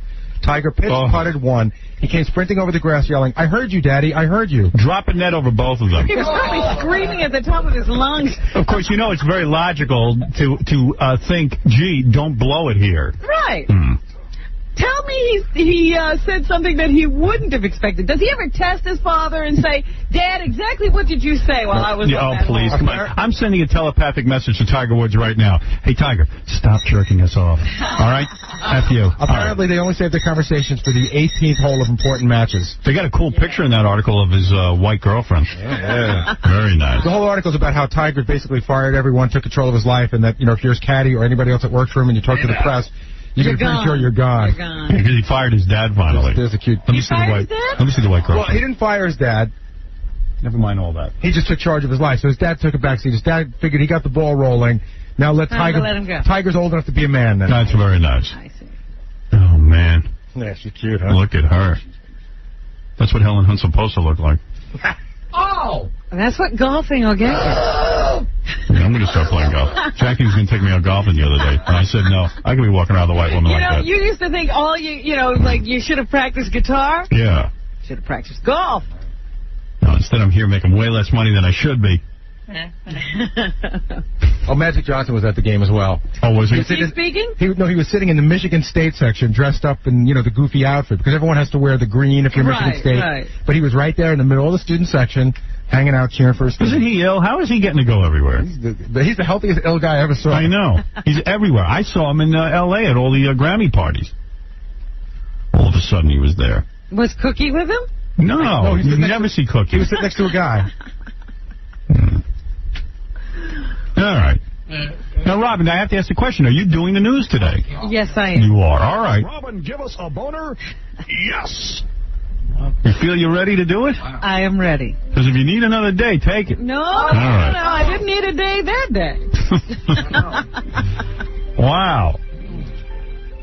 Want to hear a phony phone call first? Sure, why not? No, I don't feel like it. All right, tell you what, let's play. You do the lead story, and then we'll get into a spot break. Well, there were a couple of things that happened over the weekend that I just wanted to mention to you since we're never here to talk about them. First of all, I saw in the tabloids now that Geraldo and Cece are headed for divorce court. It's hard to believe. They separated about the same time you announced your separation. Yes. In fact, I think there was some lawyer sharing there.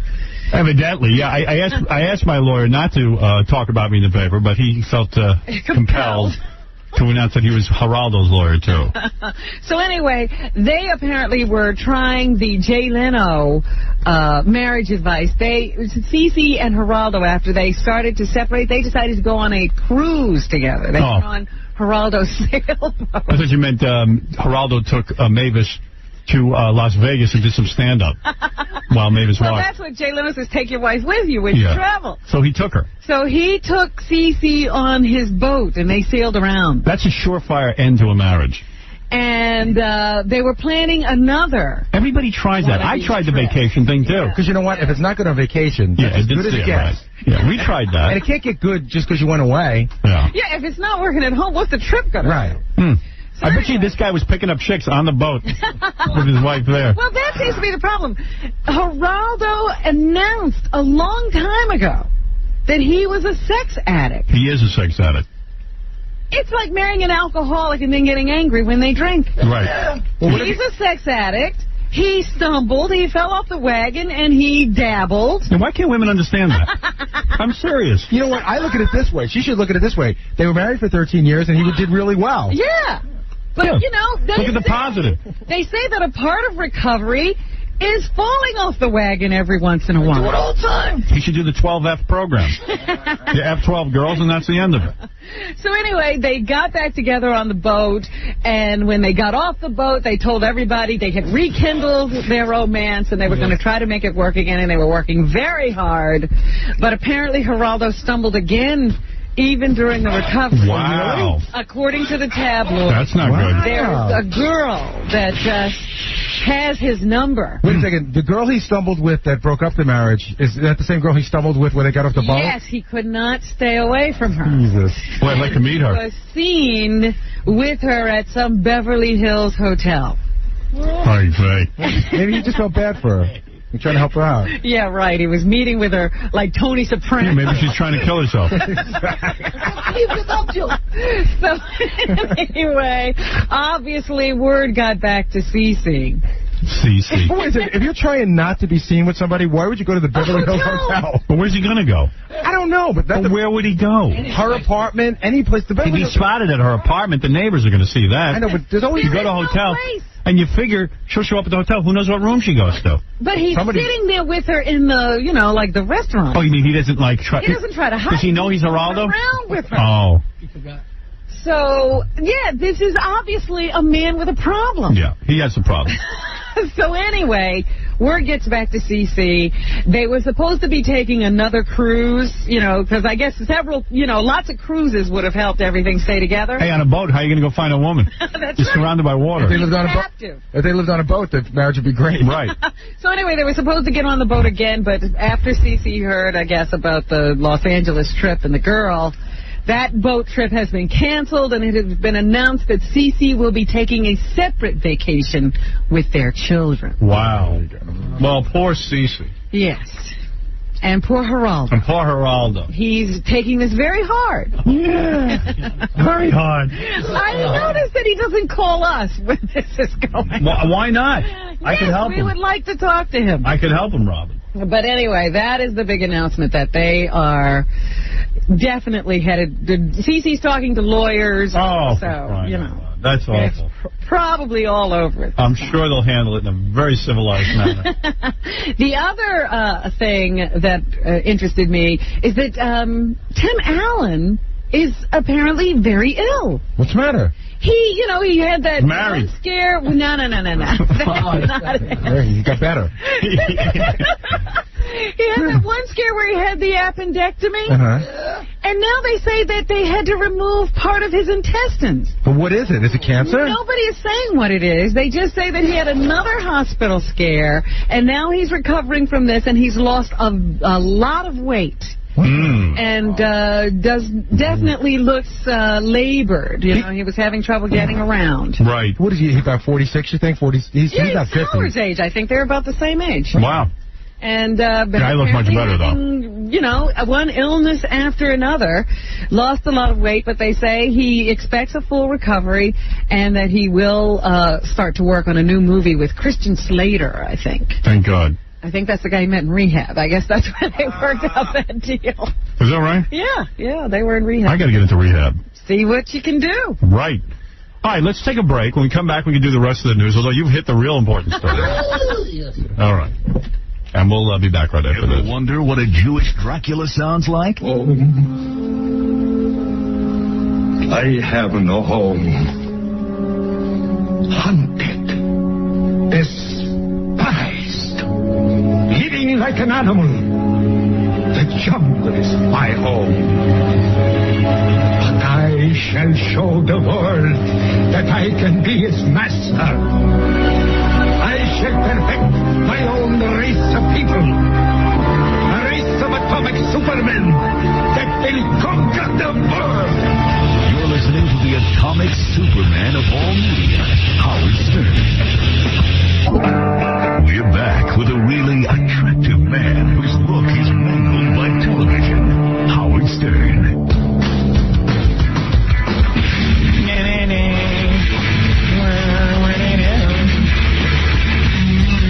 Sunday morning, I'm laying in bed, and I put in the movie Eyes Wide Shut with Tom Cruise and Nicole Kidman. And, first of all, I got to say a couple of things. Number one, it's a horrible movie, but it's long. I mean, if they cut it down, it might have been okay, maybe. I don't know. It's just a lot of yapping about nothing. But Nicole Kidman, for the first time, was turning me on when she was naked. Yeah, I find her very attractive now. Mm-hmm. Maybe she's coming into her womanliness or using that cream. She looked good, especially in the scenes where that sailor's banging her in those flashbacks. What? Hey, Howard, did you watch the whole thing, or did you turn it off? I watched the whole thing, but had to fast forward through a lot of it. But didn't it get cool once they were in that party? Yeah. Yeah, that was cool. There was some cool party. The one where you wear a mask. Wearing a mask? Yeah, and you got to bang chicks. Finally, you sit up, you go, oh, maybe something's going to happen. Yeah, and nothing happened. But no, I had to leave at that point. Did it get cool after that? No, it goes really downhill after that. In fact, you don't even care about the ending. I don't even understand the ending because I fast forwarded through it. It's like you're trying to figure out why are we doing anything. Yeah, Stanley Kubrick made the coolest movie I ever saw, which was Full Metal Jacket. But other than that, I hated 2001: A Space Odyssey. Still hate it. I like that one. You didn't like A Clockwork Orange? Yeah, I like that. That was okay. Strangelove. That was good. Lolita. Didn't like that. I like that. I don't like that. Lolita. Yeah, that's so Shining. Shining was good. Yeah. But what was he thinking with his eyes wide shut? I think he was thinking about death. Explain the ending to me. Was it a dream? Was it not a dream? Look, I slept through most of the movie. I don't know what happened. Okay. Somebody was telling me it had some deep meaning. I don't care. I didn't get it. I'll tell you the truth. I'd much rather know what Geraldo's doing right now, who he's hitting on. I'm trying to get in Courtney Cox pants. Courtney Cox. All right. Anything else in the news, Robin? I love you, Robin. Thank you. Robert Downey Jr. Robert Downey Jr. Actor. Is in jail. Drug addict in jail. Guilty. They now say that he has been put into the general population in this prison he's in. Oh, that'll straighten him out. Or something. Imagine all the promises he's making the prisoners right now. Yo, don't you think we could do some kind of Oz television type show? He's reading all kinds of scripts, I'm sure. I better send him co-star. I want money off the back end. I better send him some of Dr. Kamenetsky's sex cream. His friend Tom Look at my Sizemore, Yes. who is an actor, said that this is terrible. He's such an easy target for the other prisoners. Let's do an Angelina Jolie and have a little brother love.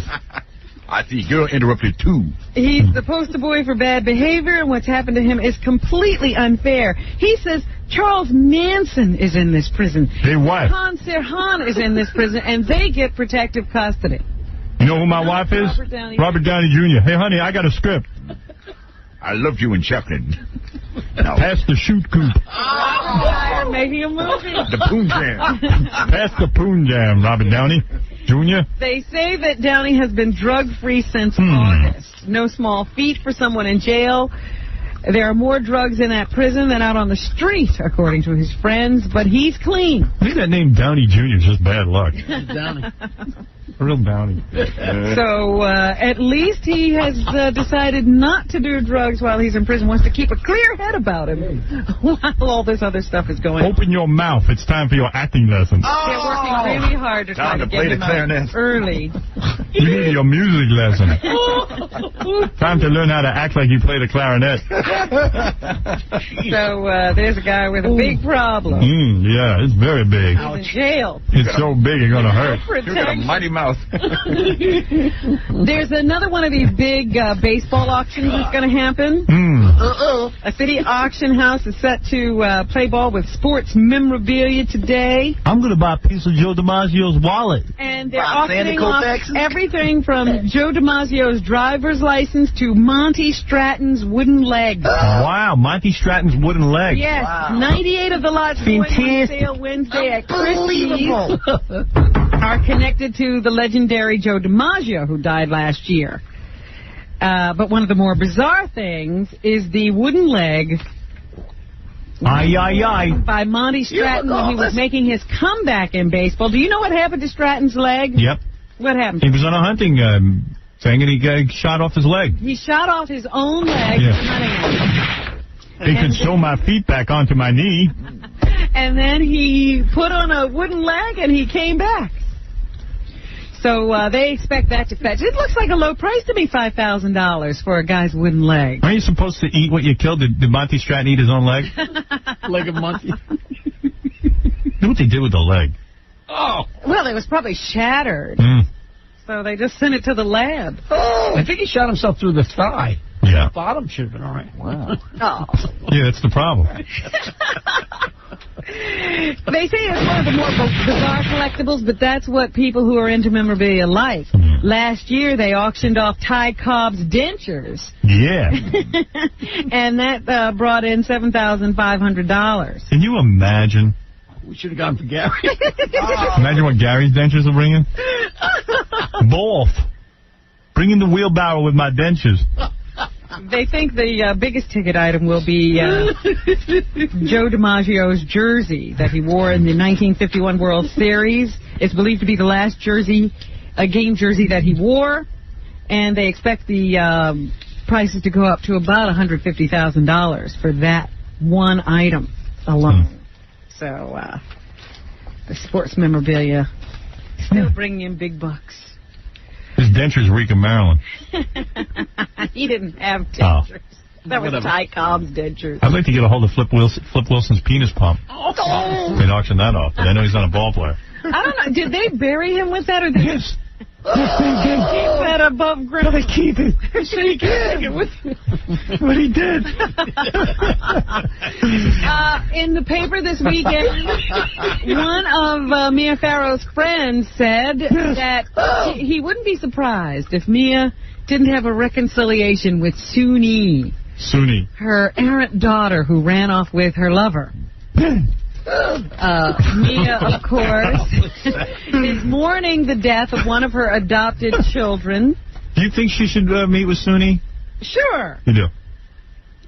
She had this adopted blind Vietnamese child who died of a heart arrest 3 weeks ago, and they say Mia has been in mourning ever since. I think she should meet with Suni, but not Woody Allen. Woody said he'd like to join. He's such a freak. He's in the paper today saying he'd be all for it. In fact, he probably would want to join them. Rub some sex cream on his ass and throw him in prison. Threesome. You could have a threesome, yeah. Oh, Mia. Mia Maya. So anyway, this guy says it's just his speculation, but Mia is such an incredible person and has such a loving heart. He's sure that she would want to get back together with her daughter. Yeah, well, he shouldn't be speaking for her. I know. I thought it was an odd thing, but that's what he said. Yeah. There was also the GLAAD Awards this weekend. Oh, I'm glad I wasn't there. New York Hilton. You were about the only one who didn't get an award. I know. Hillary Swank. I should get an award. I'm so good to the gays. Absolutely. And everybody was bashing Dr. Laura Schlesinger. Of course. At the award ceremony. Of course. But Hillary Swank, who won an Academy Award for Boys Don't Cry, she was there to accept an award for... Gary. Oh, I cried. Anybody do lesbo stuff with her? Of gay people. And after this weekend, I think she should give back her Academy Award. Thank you. Why, did you see the movie? I discovered that she was the girl in that Karate Kid movie. 3. Yeah. Where Mr. Miyagi teaches a girl karate. I got to tell you, I like that movie. I'm one of the few people who liked it. I think she deserved the Academy Award for that, not that stupid Boys Don't Cry. I was like, oh my gosh, she's that girl? Mr. Miyagi was good in that, too. He deserves it. Miyagi, like you. He was almost like Frankenstein. Yeah, Miyagi. Daniel-san. I like that movie. But I didn't like the fourth. Really? I like it. I like them all. Not any good. I'll watch any of that karate I resent that girl. But anyway, she won an award. Brooke Shields was there. And actually said something funny. Really? What did she say? She said, what do I have to do to get an award around here? And then she grabbed a drag queen and kissed her and wrestled her to the ground. Oh. Man, baby! So she's doing her part to bring down the barriers. Rocker Elton John got a special award for an openly gay entertainer who has made outstanding contributions in combating homophobia. And here's what Elton John had to say. And he started bashing Dr. Laura, too. He said, I just pray that all of her kids turn gay. Me, too. I'm with you on that, Elton. I'm gay. I'm a homo. I like guys. Dip his whole body in cream. I would love to. So there. The GLAAD Awards have come and gone again.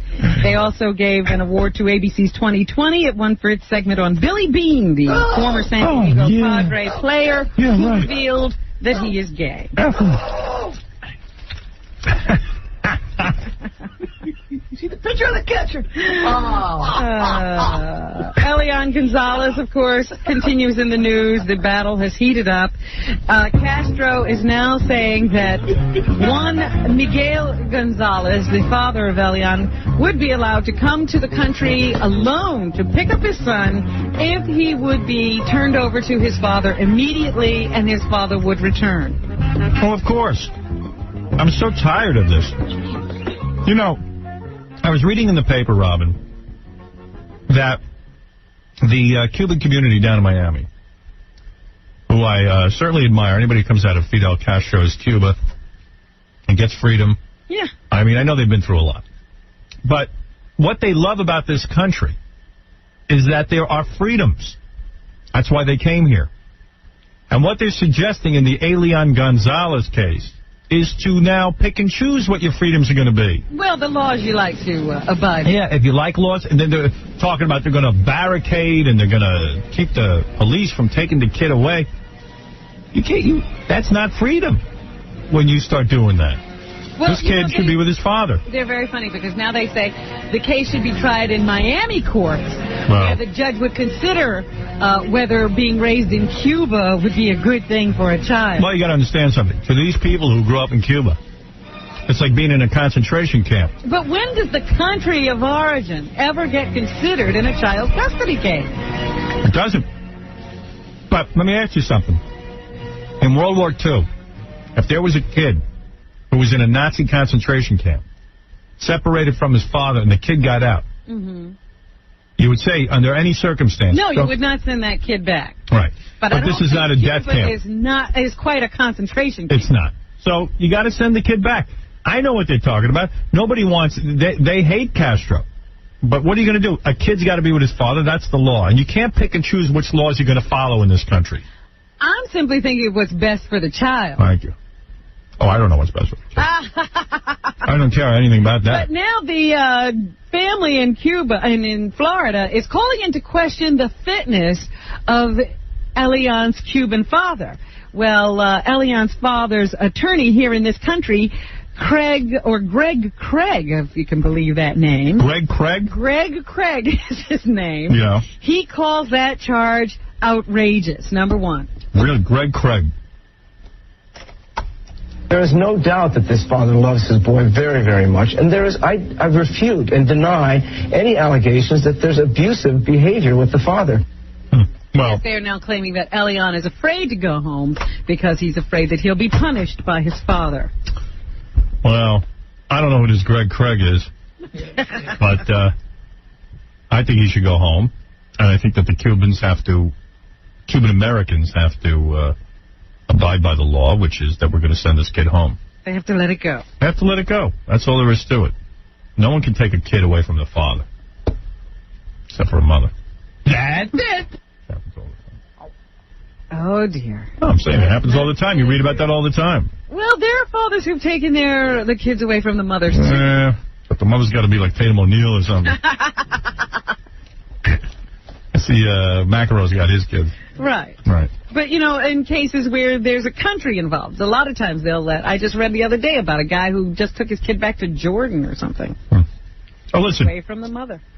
Jordan's worse than Cuba. Yeah. But nobody... But we have a bug up our ass about Cuba because of Castro and him beating us on that...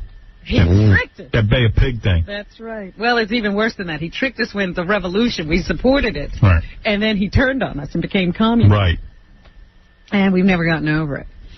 We should really all get past this story and concentrate on Geraldo's divorce, where our attention is needed. Where we might be able to do something. Yeah, well, we can help. It's interesting. South Carolina, there's a group of people who are headed toward the Capitol protesting the state flag. The Confederate flag flies above the Capitol building, and people say it should be taken down. It should be. It should be. It is a reference to the good old days when the slavery was around. The good old days? Yeah, you know, that's what these crackers think. It's the good old days. Look, I'm black. I know what that's like. Are you in the march? Here's Natural Sound. No, I don't march for anything. Number 2. I'm too lazy to march. I might lose weight. Take it down! Take it down! Take it down! Where are they from, these people? Take it down! Take it down! I think they're from Cuba. 1, 2, cha-cha-cha. Here's the mayor of Charleston, South Carolina, Mayor Joseph Riley, who spoke before the start of the march yesterday. Number 3. Giuliani. He should be mayor of everywhere. The legislature, by failing to act and having this issue presented in small sound bites around the country, they're allowing this proud heritage to be... All right. I guess he supports the flag. Yeah, please, it's time for that flag to go away. Should a mayor really sound like that? Hey, yeah. A guy who sounds like that really be a mayor. Right, that can't be right. Andy. A federal judge in Washington is expected to issue his final ruling in the Microsoft antitrust case within the next few days. Talks between the government and Microsoft have broken off. They could not come to any kind of agreement that Microsoft would adhere to or find fair. So now the courts will rule on their own, and Microsoft will just have to comply. I don't even understand what they're fighting about. Or be out of order. It was declared a monopoly. Yeah, I don't even understand it. It is a monopoly. What are you going to do? They're going to break it up. They're breaking it up or something. By the way, on a subject that's a little more important than the Microsoft monopoly, Joan Rivers this weekend on the E! television show declared Charlize Theron as the best-dressed woman at the Oscars. Is that right? In Joan's eyes. Yeah, and Melissa Rivers agreed. What? Wow. Does that ever happen? What? General Motors, for the 12th consecutive year, tops the Fortune 500 list of the nation's biggest and most successful companies. That's 12 years in a row. Walmart took over the number 2 spot, pushing out Ford to number 4. And the newly merged ExxonMobil Corporation filled out the top 3. But the big news of the list, Howard, was that AOL has now entered the Fortune 500. American becomes the first purely Internet company. I believe it. To reach the Fortune 500. I believe it because I see my kids are on there 24 hours a day. Everyone is on AOL. It's unbelievable what's going on with that. That, according to... I'm not on it. Computer consultant Larry Magid, puts things in perspective regarding the relative power of net companies. AOL is an unusual company. By the way, I'm a subscriber to AOL, but I don't use it. Well, okay. Because I have to have it. Once in a while I go on and find my kids on there. You just to look for them, huh? Yeah, see what they're doing. Thank God for AOL. At least they sit home. Number 4, Larry Magid. Larry Magid. AOL, which has been in business for about 15 years, has 20 million customers, finally got to the point where it is on the lower part of the Fortune 500. It's very significant on one level that an Internet company has broken through, but it reminds us that when we think of the Internet as driving the economy, to realize that from a revenue standpoint, it is very well far behind in the economy. Yesterday I was walking through the city, and I happened to walk by the Amsterdam Billiard Club. Yes. David Brenner's place? The pool table thing? Yeah, right. Where you go to play pool. Yeah, I was going to go in there, and I didn't. Why? Because I like to go somewhere where there's chicks. Well, they say that chicks don't chicks hang out there looking for men? No, I don't think so. And then if there were chicks there, they'd see me playing pool all bad and be laughing at me. They wouldn't be attracted. Boy, chicks rule the world. Every thought. Every thought is about chicks. Your every motivation. I was like, what's the point of going in a place where there's no chicks? And if there are... I almost went in there. I was going to play pool, and I realized I don't know how to play pool. I always lose. I play 8-ball because I can get lucky and win. I thought you had a pool table. I had it. I was horrible on it. Isn't there a lot more going on there, too? There was like a sign in front. There was like... What did it say? Where were you yesterday, Joke, man? I should have called you. A couple days ago. I went past it. I want to play pool with you. Yeah, why don't all the bad pool players get together and then you won't look so bad? You will definitely beat me. Yeah, we'll have a tournament. Let's go. Let's go today. I got things to do. The Beatles are getting back together again, the remaining Beatles. Where the Beatles? This time it won't be about music.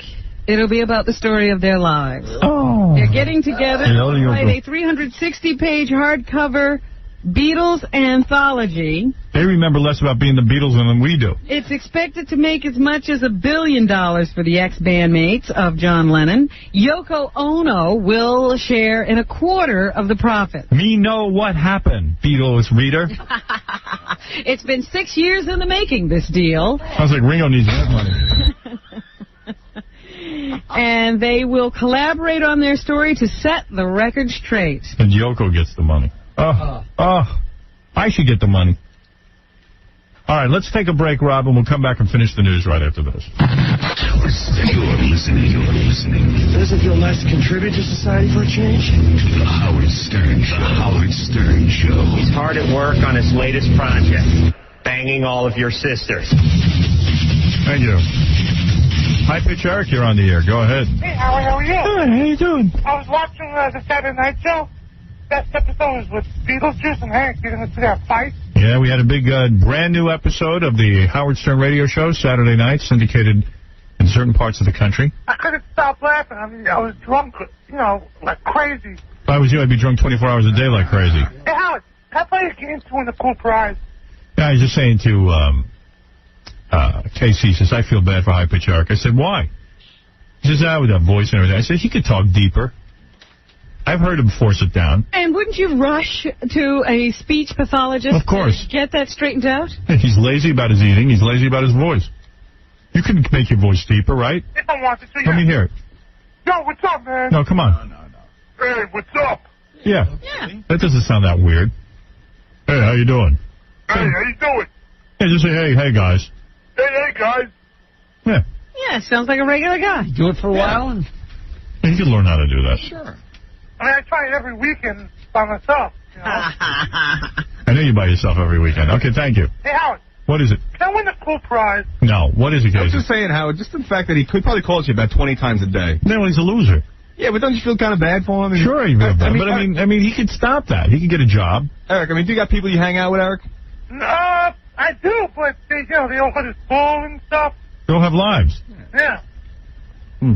Well, it's kind of sad, It's like hang out with him. All right, I will.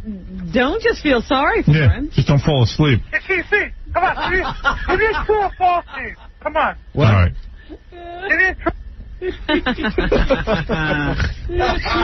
Wow.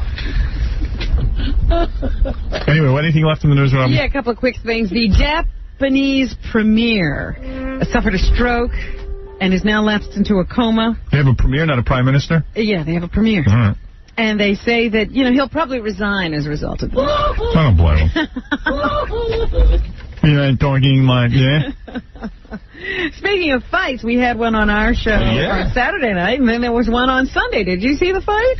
No, I didn't. The Knicks were playing the Los Angeles Lakers, and Chris Childs of the Knicks got into a fight with Kobe Bryant, and a few clean shots were traded before the two of them were ejected from the game for fighting. I watched some of the game, but I tuned in toward the end, and the L.A. Lakers were up by 25 points. They just creamed us. We can't do anything with the team. Kobe Bryant gave him like a little elbow, a little forearm. He gave it to him once, gave it to him twice, and that was it. But what? He got a combination off on him. He headbutted Kobe before the elbow. Yeah, I only saw what I saw. Yeah, I saw the whole thing because they replayed it 50 times. Childs headbutted. So what's going to be the outcome? They'll both get They'll suspended. probably get suspended and fined. What do you think? Heated words were exchanged between Patrick Ewing and Shaquille O'Neal. Who would win that fight? Oh, please. Shaquille. Yeah, he killed him Absolutely. within 2 seconds. Nobody can defend Shaquille. Yeah. How do you stop him? Shaquille is now they're saying he's like one of the greatest players He's that ever the lived. best. MVP. And he's just going to be the MVP of the league, and he'll probably have the greatest number of points. But how come he wasn't the best for so long? You know what's funny? Well, he was young and he matured, but when he was down in, I think it was, Miami? Yeah. Orlando. Orlando. He Yeah. complained about the team and he didn't like the coach, and he said if he just got the right people, and maybe he was telling the truth. Well, in a way, he's right. A guy, you can't have aside from Michael Jordan, you can't really have a one-man basketball team. Shaquille O'Neal. You got to have a guy, and then you build a team around him. Yeah, and now he's got a great team around him. And he's got Phil Jackson. They say he's incredibly coachable, and he's listened to everything Phil Jackson has told him about. Is Phil Jackson a great coach? I was going to ask you, those guys were the biggest bunch of underachievers, the Lakers. And they were incredibly talented.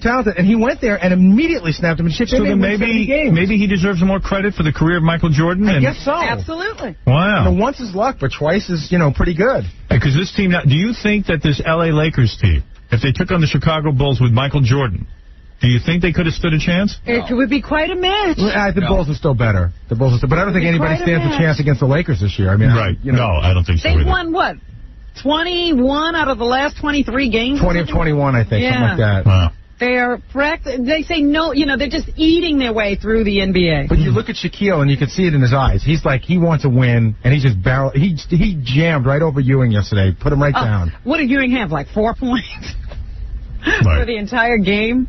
It was really sad.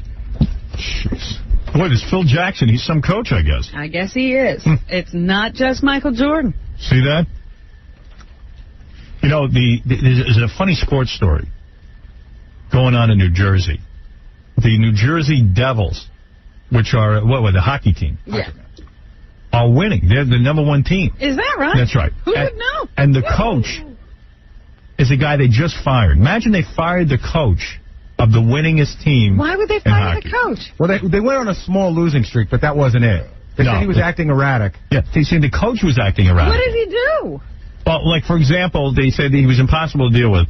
Like, he went one time, I forget the article, but the guy went up to the blackboard in their coaching room there. Yeah. And he wrote a big N and a W. No, small M. And small M. And what was the story? You know it better than me. Small M and a big W. Yeah. And he went around the room and he goes, who knows what this means?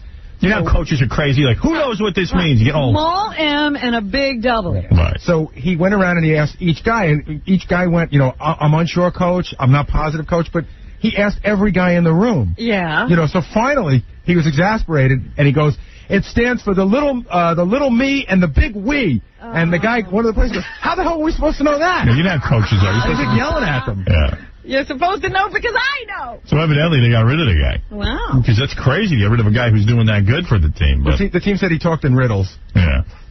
Well, they were winning, though. Anything left in the news, Robin?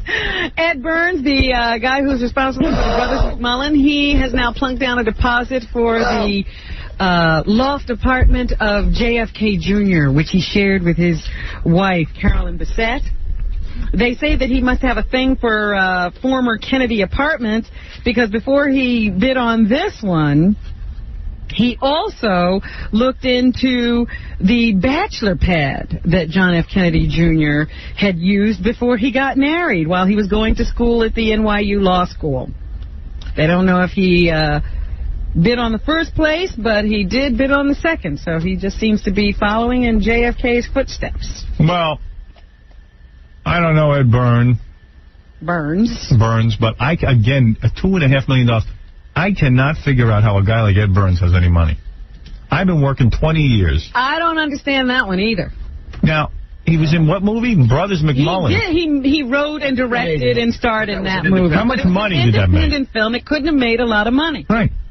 He's made a couple of other movies. Where does he get this money? I think Hollywood gave him tons of development deals. No, let me tell you something. After Private Parts, I mean, my movie made a lot of money. My movie made a lot of money. I didn't get that kind of money, and I wrote the book and everything. I'm telling you, unless I'm completely in the dark here. I don't know.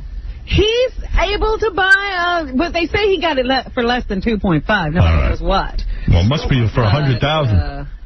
Still. All right, anything left because I'm getting sick from this news. Now everybody's got all this money. Well, you know how you were saying you're tired because you lost an hour? I'm so exhausted, I need to go take a nap. Well, a couple is pushing this as National Workplace Napping Day because they feel that other people will have the same problem. So they're saying that bosses should give their employees the chance to nap. It'll make them more productive. They should. Better workers, et cetera, et cetera, et cetera.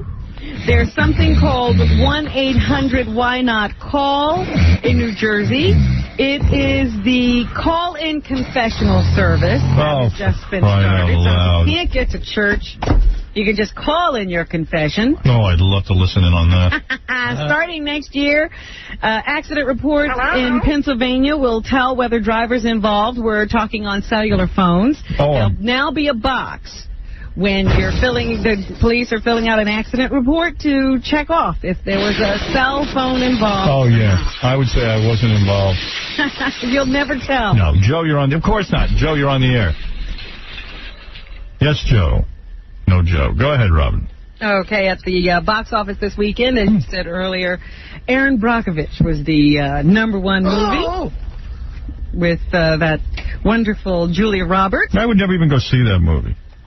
I don't have any interest in that. She pulls them in at the box office. I don't care what she does. Like magic. She's pulling everybody but you. I'd rub sex cream on her thighs. Play cut 14 over there. Sure, Robin. A mystery cut.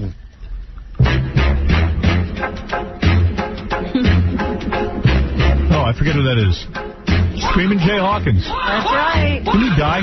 Spell on you. He's dead. I'll put a spell on you. Screaming Jay Hawkins. Did he have something like 50 kids? They say he is responsible for 57 children. Oh, for crying out and loud. nobody knows. Like they're out there somewhere, and nobody knows where they all are. They'll be missed. So a group started a website to try to collect all of the 57 children of Screaming Jay Hawkins, and so far they say they've had 48,000 hits, and they think 8 of the people who responded might actually be legitimate children of Screaming Jay Hawkins.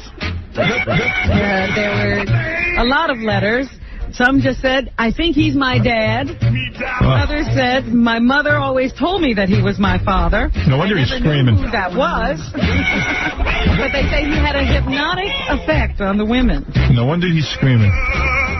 One guy wrote, I got plenty of rhythm. My boss told me so. So Screaming Jay must be my father.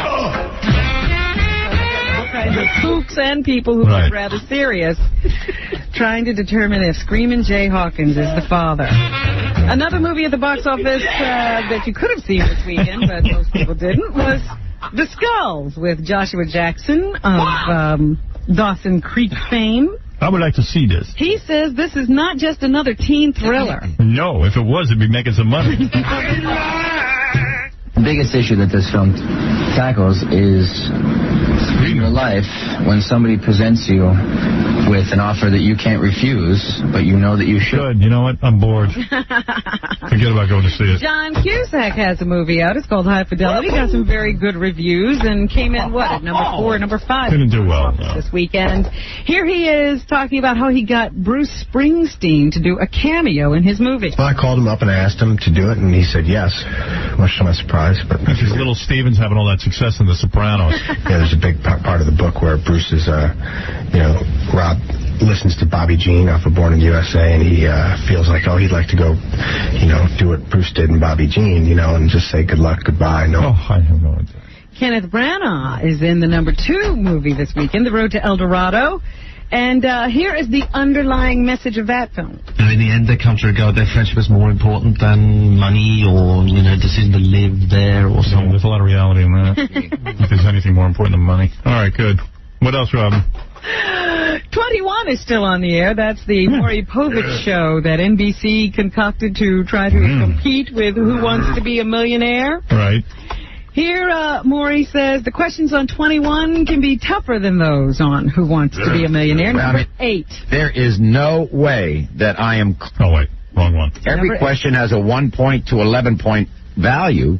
The harder point value questions, if you want to get to 21 as fast as you can, and that's the object of the game, you go for a 9, 10, 11-point question. You're going to get a tough question if you ask. Shut up. Who cares about your game?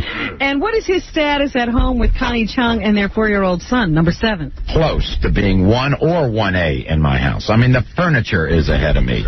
I mean, this child has so enraptured my wife. I mean, it's, everybody says, what's it like being married to Connie Chung? And I'd say, I'd like to know. Oh, interesting. Well, that'll be interesting. Connie isn't 21, she's 51. I'm taking the window guards off the window. Oh, dear. Jimmy Smith also has a movie out. It's called, What is it called, Robin? Please, share with us. All right, don't tell us. You guess. Anyway, he was asked, did it hurt to leave NYPD Blue? Yeah. I don't think that it hurt me to leave NYPD Blue. I was very sad that the relationships that the friendships that I... Oh, so why leave? Shut up. Price of Glory is the film. And your new friend, Russell Crowe. Yeah, he's a guy I know. Has a new movie coming out. It opens May 5th. It's called Gladiator. I met him. He is the major star of this film. It all revolves around him. And I guess Oliver Reed was working on this movie just before he died. I went to his house, Russell Crowe. They asked Crowe if Oliver Reed's death changed the shooting schedule. Oliver had pretty much finished his scenes, He didn't sound like this that night. There was one transitional scene. Come on, let's have another beer. Come on, everybody. Howard, come on upstairs and listen to me record. Whatever. And finally, Minnie Driver has a new movie with David Duchovny opening this Friday. It's called Return to Me. In her research on transplant recipients, did she learn about the patient's grief for the person who died so that they could live? Let's pass on this. That was the thing that I thought. I thought it would just be that they would be so sad somebody who clearly died so that they would live. But come on, you knew that was going to be bad. Well, that's what's happening. Thank you, Robin. Jackie Penthouse, Way Too Many, Heineken Martling. His 4 Filthy Oleo CD and cassettes are all at Sam Goody's. Call 1-800-323-KING. Thursday, April 13th, the Big Show at Rascals Comedy Club for Jackie in West Orange, New Jersey. Go over and say hi. For MP3 jokes and audio and filthy 3D joke man, visit jokeland.com. Thanks to Dr. Jed Kamenetsky for discussing female Viagra cream. You can go to femalesexualtherapy.com or call 212-686-6354. I want to thank a friend of the show, David Arquette Cox. Yes, why isn't he changing his name? David Arquette, Ready to Rumble, opens this Friday. It's the new movie. Says it's a lot of fun. Very frivolous movie, but fun. Good laughs. Don't miss Stuttering John's band opening for Reverend Tribble and the Angels at the Bottom Line Thursday night, April 6th. Gary will be hosting the Miss Rio Supermodel Search. To enter, go to the Paramount Hotel tomorrow from 1 to 6 p.m. with a swimsuit. I might have to go over there myself. Just show up with a swimsuit. Thank you, and we'll see you tomorrow.